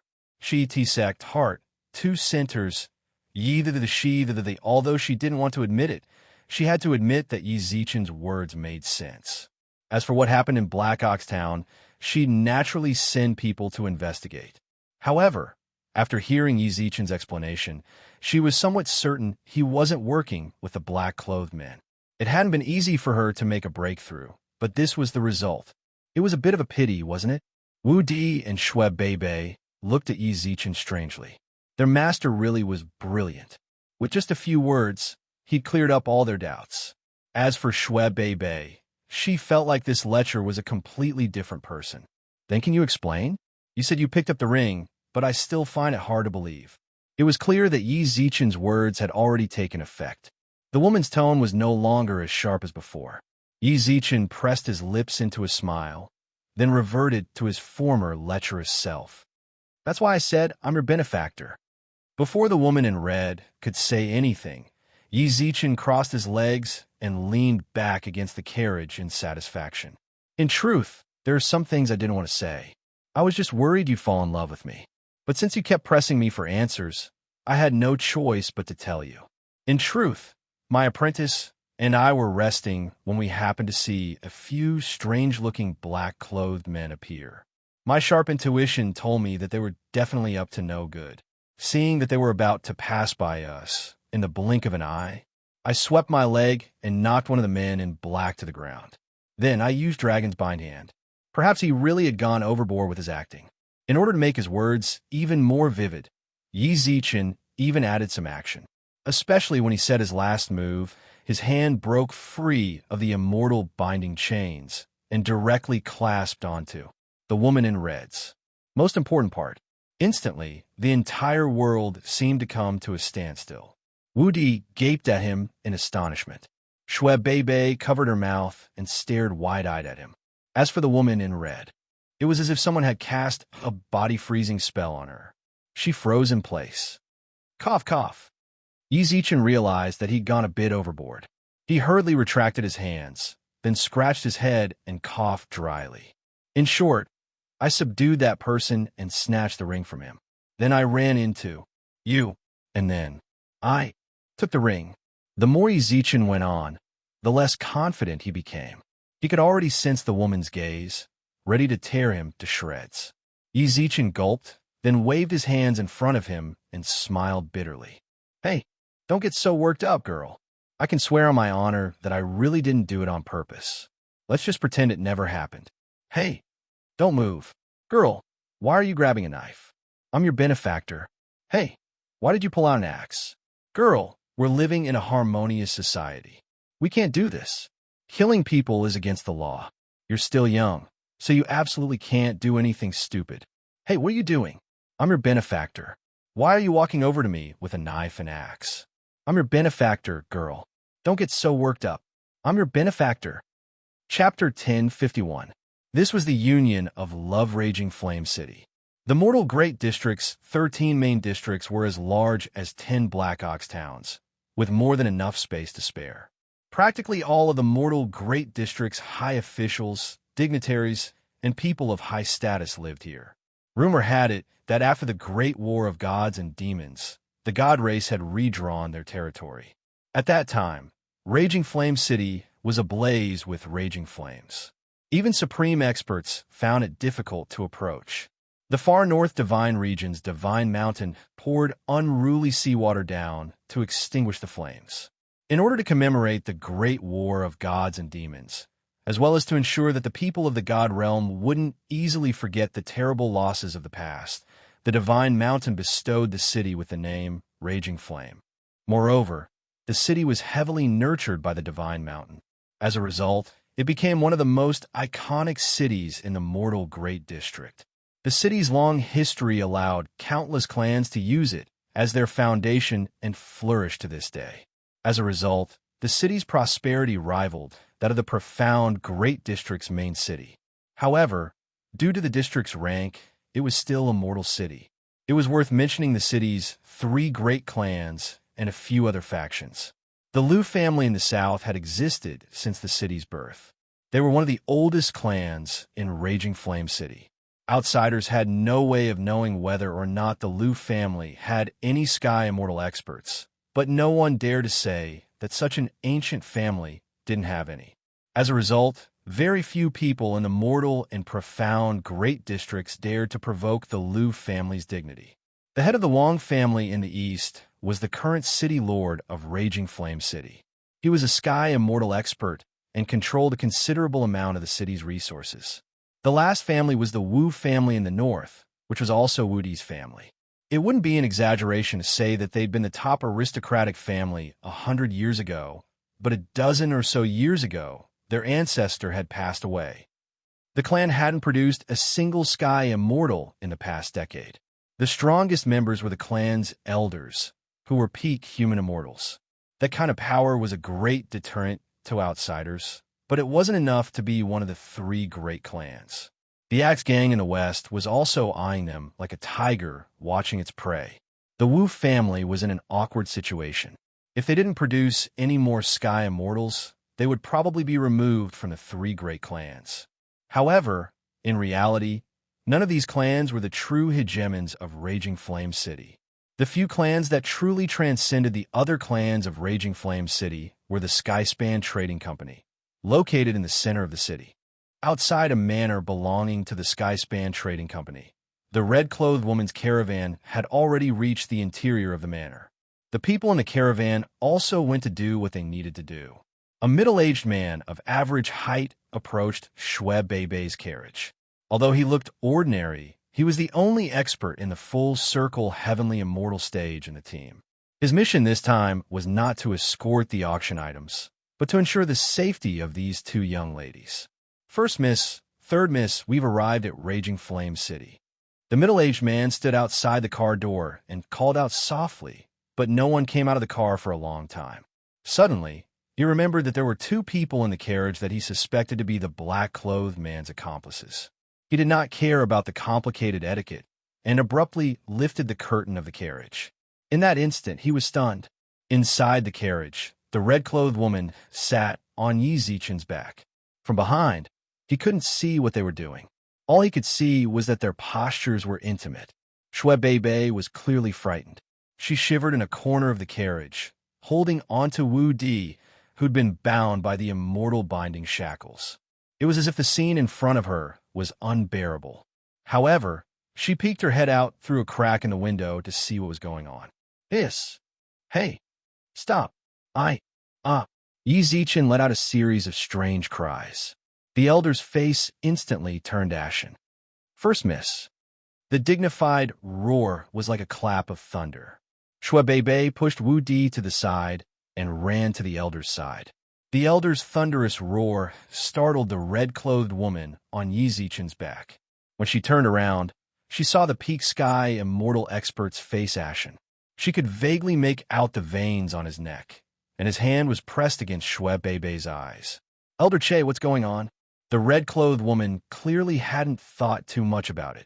She'd only asked because she saw the elder's grave expression. To her surprise, the elder's face darkened and he roared. "The third young miss isn't even of age yet you let her see something so unbearably filthy. First miss, do you know shame?" This shout caused the people in the caravan who had already dispersed to turn around and secretly look at the situation over here. "Grand Elder, what do you mean by that? Just what did I let my little sister see that's so unbearably filthy?" The scene just now was at most a bit violent. However, when her little sister was in the manor, she'd watched the guards compete in martial arts. It was far more violent than the scene she'd created. Who said it wasn't? This is a union of love. How could you say something so unbearably filthy? At that moment, Yi Zichen, who was in the car, retorted. Although the third young miss is young, she's on the verge of becoming an adult. There are some things she'll have to experience sooner or later. As her older sister and brother-in-law, we're just giving her a lesson in advance so that she'll have some confidence when she faces it in the future. It's all because of our love for Bei. Yi Zichen's words were clear and logical. Furthermore, he didn't even get up. The carriage's curtains blocked his view. Elder Che was clearly furious when he saw the red-clothed woman's disheveled clothes. "You're on your own." After glaring viciously at the woman in red, the elder grabbed Shuebei's hand and left the carriage. If she still couldn't react at this point, the red-clothed woman really was retarded. She furrowed her brows and hurriedly covered Yi Zichen's mouth with her hand, but she remained seated on his lap. She tilted her head and bit her lip. "Elder Che, it's not what he said. Please, let me explain." Her words didn't stop the elder in the slightest. When the onlooking attendants saw the elder leave, they hurriedly returned to their work. However, every now and then, they glanced at the red-clothed woman, then back at the carriage. Their expressions were strange. "This is going to be interesting. The young miss of the Skyspan Trading Company is actually in someone else's carriage. Ha ha ha. Hey, can your subordinates keep their mouths shut? This can't get out. If it makes the headlines in Raging Flame City, my reputation will be ruined. I'm a very thin-skinned person. I don't want people gossiping about me." Yi Zichen lay back in the carriage and snorted. This was his revenge. He was this woman's benefactor. Back then, he'd merely acted a little too aggressively, so he'd grabbed her. By her private parts. So what? Even if he grabbed her, he couldn't lose a single piece of flesh.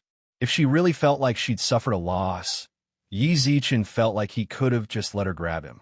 He wasn't that petty of a person. But this woman was different. She'd beaten him up without saying a word. She'd completely disregarded the fact that he was her benefactor. A good man doesn't fight a woman, so he didn't retaliate the entire time. But was he the type to suffer a loss? Of course not. "You hit me? That's fine. I'll just get it back from somewhere else." Just now, he hadn't bothered to lower his voice in the slightest. He was sure that the woman's attendants had heard him. If he was right, the woman's attendants had countless versions of what he'd just said. But not a single one of them was the proper version. The young miss of the Skyspan Trading Company had fallen in love with an unfamiliar man at first sight. The two of them had sex in the carriage, putting on a live erotic show for the third miss. Yi Zichen didn't care. He was thick-skinned. He didn't care. It was just that unreasonable woman. How would people criticize her in the future? Just thinking about it excited him. Just as Yi Zichen was feeling pleased with his plan, he sensed a cold light shooting towards him. In the blink of an eye, "Spare me, heroine." Chapter 1052. Don't think I can't bear to part with you. In a woodshed in the Skyspan Trading Company's residence, Yi Zichen, who'd just escaped the immortal binding chains, obediently allowed himself to be bound tightly again. His face was covered in bruises, and he looked particularly wretched. The woman in red grabbed one end of the rope, dragged Yi Zichen over to the woodshed, and kicked him inside. "Just stay in there and wait." Is this how you treat your benefactor? Yi Zichen fell to the ground and cursed angrily. This woman was absolutely an ingrate. He'd helped her out so much, yet she wasn't even the slightest bit grateful. Instead, she sneered at her benefactor and beat him up. No matter how he thought about it, he couldn't hold back his anger. All he could do was try to maintain his composure. Little did he know, if it weren't for the fact that he'd returned the ring, she might have beaten him half to death long ago. Huh, it seems you haven't had enough? From a moment they'd met, Yi Zichen had said flirtatious things. On the way to the carriage, he'd even put his hand on her. She'd never had a man put his hand on her before, especially since he'd said those things on purpose just now, causing Elder Che and the other attendants to misunderstand. Based on that alone, it wouldn't be unreasonable for the woman in red to sentence Yi Zichen to death. Sending him to the woodshed was already an act of mercy. When he saw that the woman was about to raise her hand again, Yi Zichen hurriedly gave in. "Spare me, heroine." When she saw that Yi Zichen seemed to be bowing to her, she lowered her hand, rolled her eyes at him, and turned to leave. "Heroine, please wait." When he saw that she was about to leave, Yi Zichen hurriedly called out to her. "What do you want now?" Whenever she saw Yi Zichen, she was infuriated. She reluctantly turned her head away. Her delicate brows knit together, and her delicate cheeks were frosty.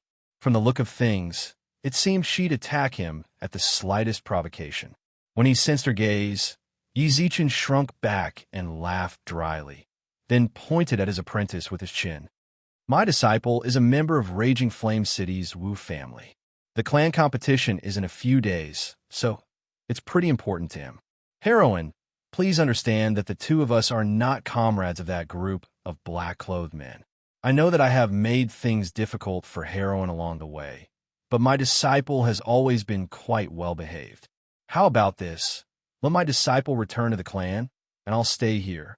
Master, disciple will not leave." As soon as Yi Zichen finished speaking, Wu Di, who was in the woodshed with him, spoke up. "What are you doing here? Are you an idiot? I've painstakingly trained you to become what you are now. Isn't it all so that you can ruthlessly slap those fellows' faces in the clan's internal competition? Have you forgotten your obsession? Don't you want to amaze the world with a single brilliant feat in the clan grand competition?" Yi Zichen scolded Wu Di until he was completely speechless. Only then did he smile apologetically at the woman in red. "Heroine, what do you think? These two really weren't the black-clothed men's comrades. In truth, the woman in red was the one who'd captured them wrongly. Even if she kept them here, she wouldn't be able to get any information out of them. Besides, she only held a grudge against Yi Zichen. She wouldn't go so far as to direct her anger at Wu Di. Servants!" He shouted towards the outside of the woodshed. Not long after, an attendant from the caravan appeared in front of the woodshed. Young Mississippi, unseal young Master Wu's immortal binding chains and spiritual sea. Send him back to Raging Flame City's Wu family. Understood. The attendant gestured for Wu Di to leave the woodshed. Wu Di stared worriedly at Yi Zichen, who sat in the woodshed. He didn't budge for a long time. "Let's go. I absolutely won't be in any danger. Hurry back to the clan. You absolutely can't delay the clan's competition."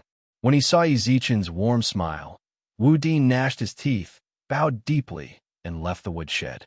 After Wu Di left, the woman in red crossed her arms and shook her head. "I never would have guessed such a well-mannered young man was the apprentice of someone like you." Yi Zichen couldn't help but chuckle. "What's wrong with me? Can't you sense my overwhelming righteous aura?" As he spoke, Yi Zichen intentionally puffed out his chest. "I haven't seen your overwhelming righteous aura, but I've experienced your ruffian aura. Just stay here and enjoy yourself. I hope you'll still be alive the next time I come." As he left the woodshed, Yi Zichen called out once more. "Wait a moment. What is it now?" The woman in red turned around, and as she did so, her two large mountains rested on her arms. Yi Zichen's words were forced back by the beautiful scenery. He gulped repeatedly. When she sensed his gaze, the woman in red's face instantly turned ashen. A heavy pressure instantly erupted from her body. "It looks like you don't need your eyes anymore." Hey. Don't. Why are you so hot-tempered? Do you think you'll lose a single piece of meat if I look at you? Besides, I'm a normal man. Why wouldn't I look when there's a benefit? Yi Zichen's tone was matter of fact, but it only made the woman's fury rise. Shut up. Her tone was extremely threatening, and the ground beneath her feet began to crack under the release of her spiritual power. This woman really had a temper. Everyone said she was vicious and evil, but she had the ability to back it up. How could she still have such a temper? Yi Zichen pursed his lips in disdain, then said helplessly, Fine, fine, don't get angry. If you get angry, your hormones will go haywire and you'll go through menopause early. If this woman wants to maintain her youthful looks, it's best if she stays calm. Little sister, you're a Leo, aren't you? You seem a bit domineering. I can't be bothered with you. The woman in red stomped her foot in anger. She gnashed her teeth and turned to leave. Wait a moment. Don't think I really can't bear to kill you. She just stepped out of the woodshed when she came to a stop. Then, she took a vicious step towards the woodshed. Her aura instantly surged to its peak. She really was about to explode from anger. She never would have guessed she'd run into this scoundrel. Yi Zichen, however, paid no heed to her spiritual pressure. His eyes flashed a subtle smile, and his expression was slightly bashful. You've said what's on your mind, haven't you? You can't bear to. Ha! Let me catch you. Like I said, when you looked at me, it was like your eyes were filled with love at first sight. You want to hide it, but now you can't hide it anymore. His playful tone was about to drive the red-clothed woman crazy. However, just as her anger was about to reach its peak, she stopped. You can't pay attention to someone like her. She's just trying to take advantage of you. Just ignore her. Shui Hong Hong, you have to hold it in. You absolutely have to hold it in. This guy's mouth is a bit cheap, but he's not a bad person. You have to suppress the fire in your heart. You can't really do anything to him. Shui Hong Hong was the woman in red's real name. She'd almost lost her head in anger. In her heart, she repeatedly told herself to endure, to hold it in. But, hey, little sister, I still don't know your name. I don't. She no longer needed to see Zichen's annoying face. All she had to do was hear him speak, and it was like adding fuel to the fire. It burned hotter and hotter. She had to get out of here. Shui Hong Hong didn't hesitate. She turned and left the woodshed. She'd already decided that no matter how much Zichen called out to her, she wouldn't look back. But, little sister, don't hold back your feelings. I'll leave the door open for you tonight. Chapter 1053. I'm your son-in-law Shui Hong Hong stood in front of the woodshed, her chest heaving. She could swear, even swear, that in all her life, she'd never seen someone with such a nasty mouth. At first, she just wanted to punish Zichen a little, lock him up for a few days, then let him go. But now she'd change her mind. She'd lock him up until he died. During this time in Raging Flame City, he'd never be able to leave the woodshed. Once she returned to the clan, she'd take Yi Zichen with her and seal his freedom for the rest of his life. Fortunately, Yi Zichen didn't hear her. If he did, he'd definitely say, What are you taking me back for? To get married?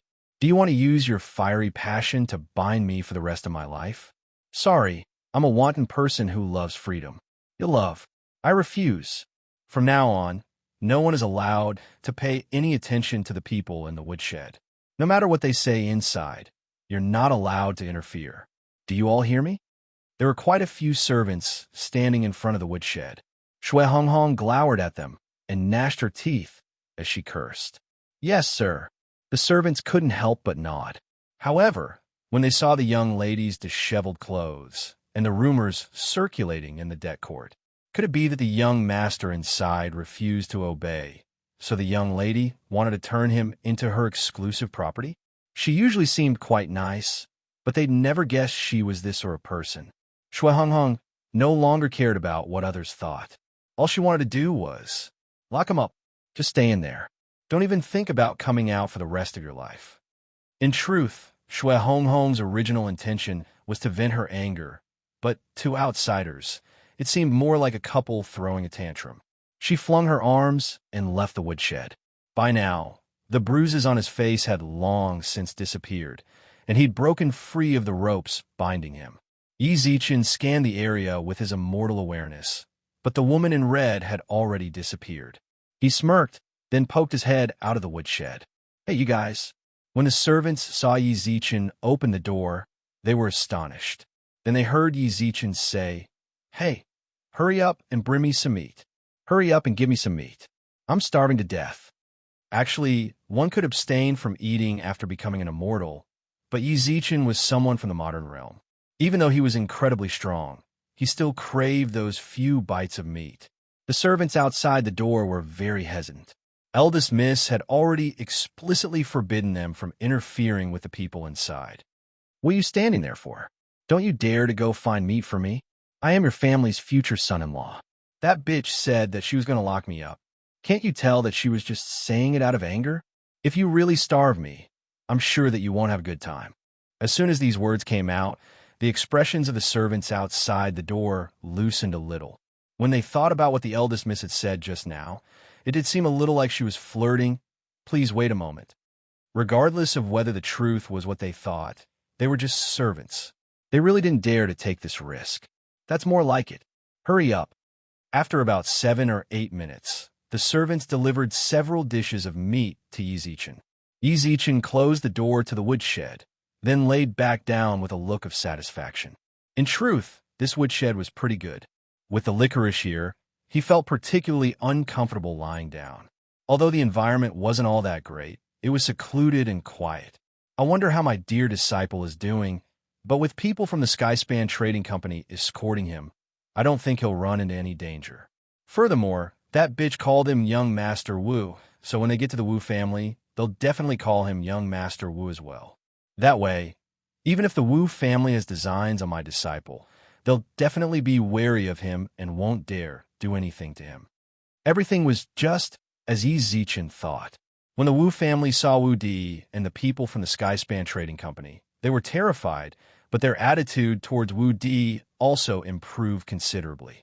Even with Wu Di's awkward status within the clan, he was still assigned a courtyard. This courtyard just so happened to be right next to Zheng Yunan's courtyard. Of course, Zheng Yunan was the only person he could get along with in the entire clan.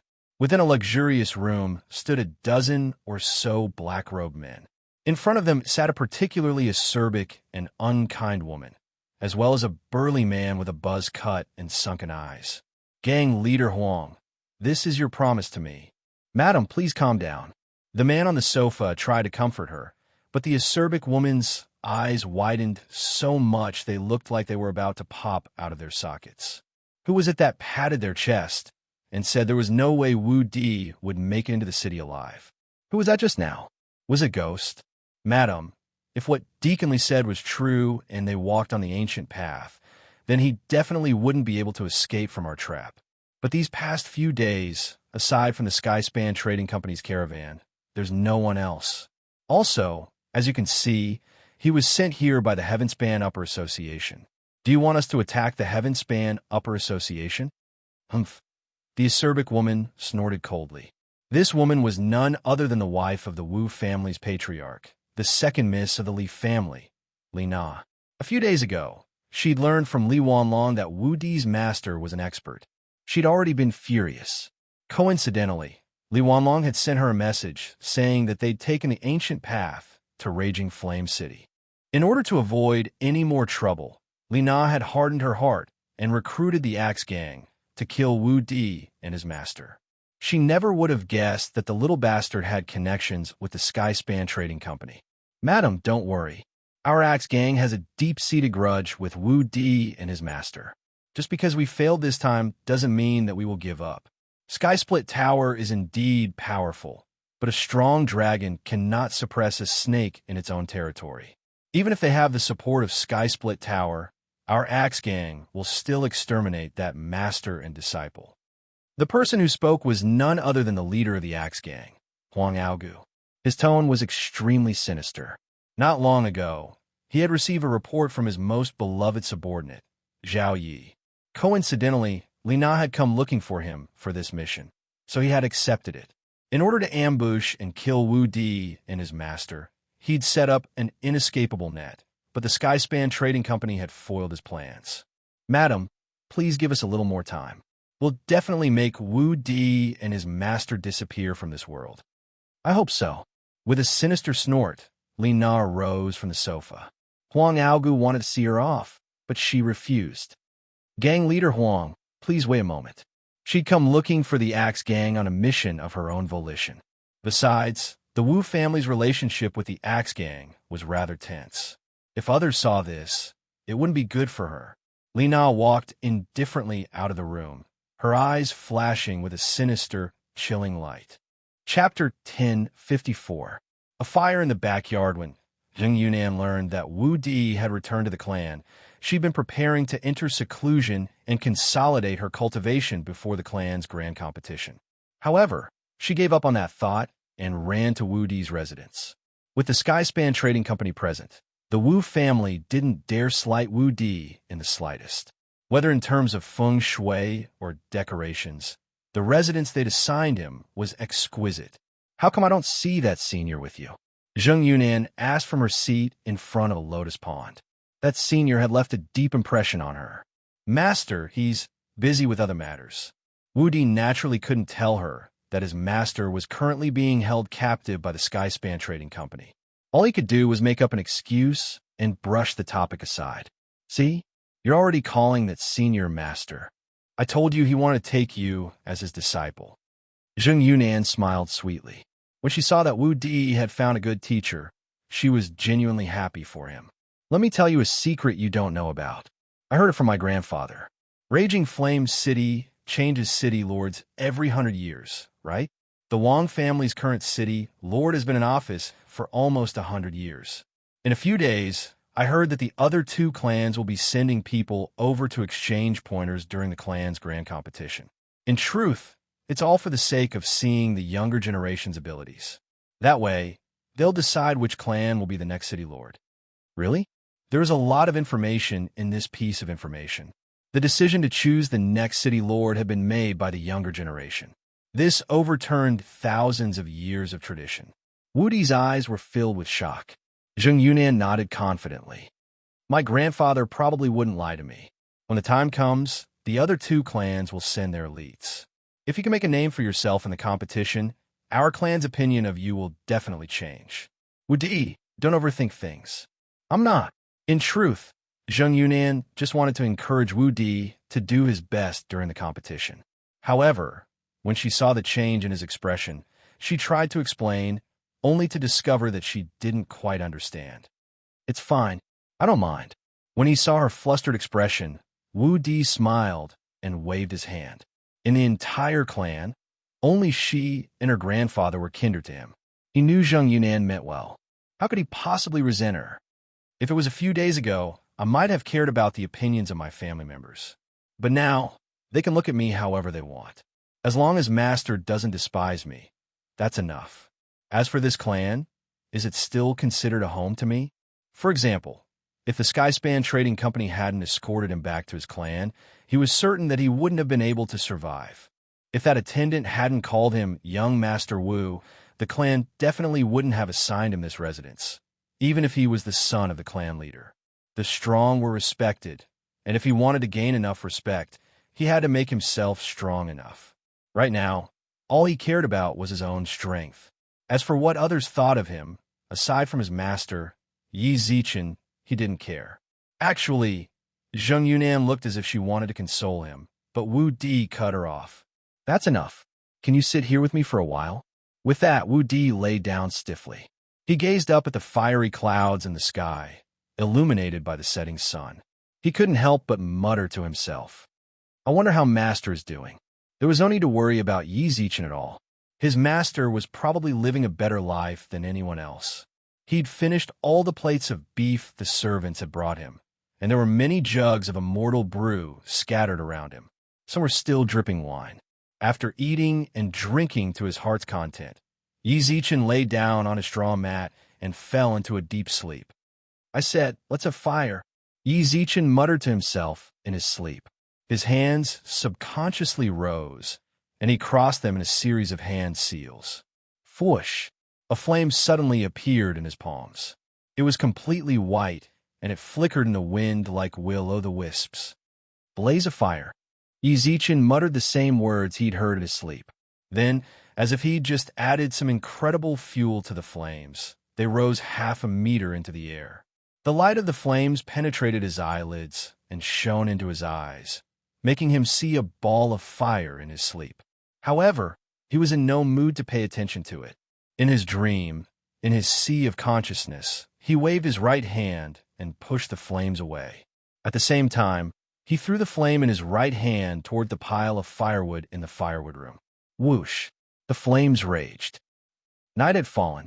The people who'd gone after the black-robed men had returned. Shui Hong Hong sat in the front hall and frowned at the people inside. "How'd it go? Did you find the lost auction items?" "We did." One of the attendants handed over 2 storage rings. Shui Hong Hong accepted the rings, then scanned them with her immortal awareness. When she discovered that nothing was missing, she sighed in relief. Then she asked, "Did you catch them?" In truth, she was just asking casually. They'd already clashed with the black-robed men countless times, but they'd never caught any of them alive. As expected, the people in the hall shook their heads, their expressions dark. "Just like before when we caught them, they died on the spot. We still haven't figured out the cause of their deaths, but one of them managed to escape with heavy injuries.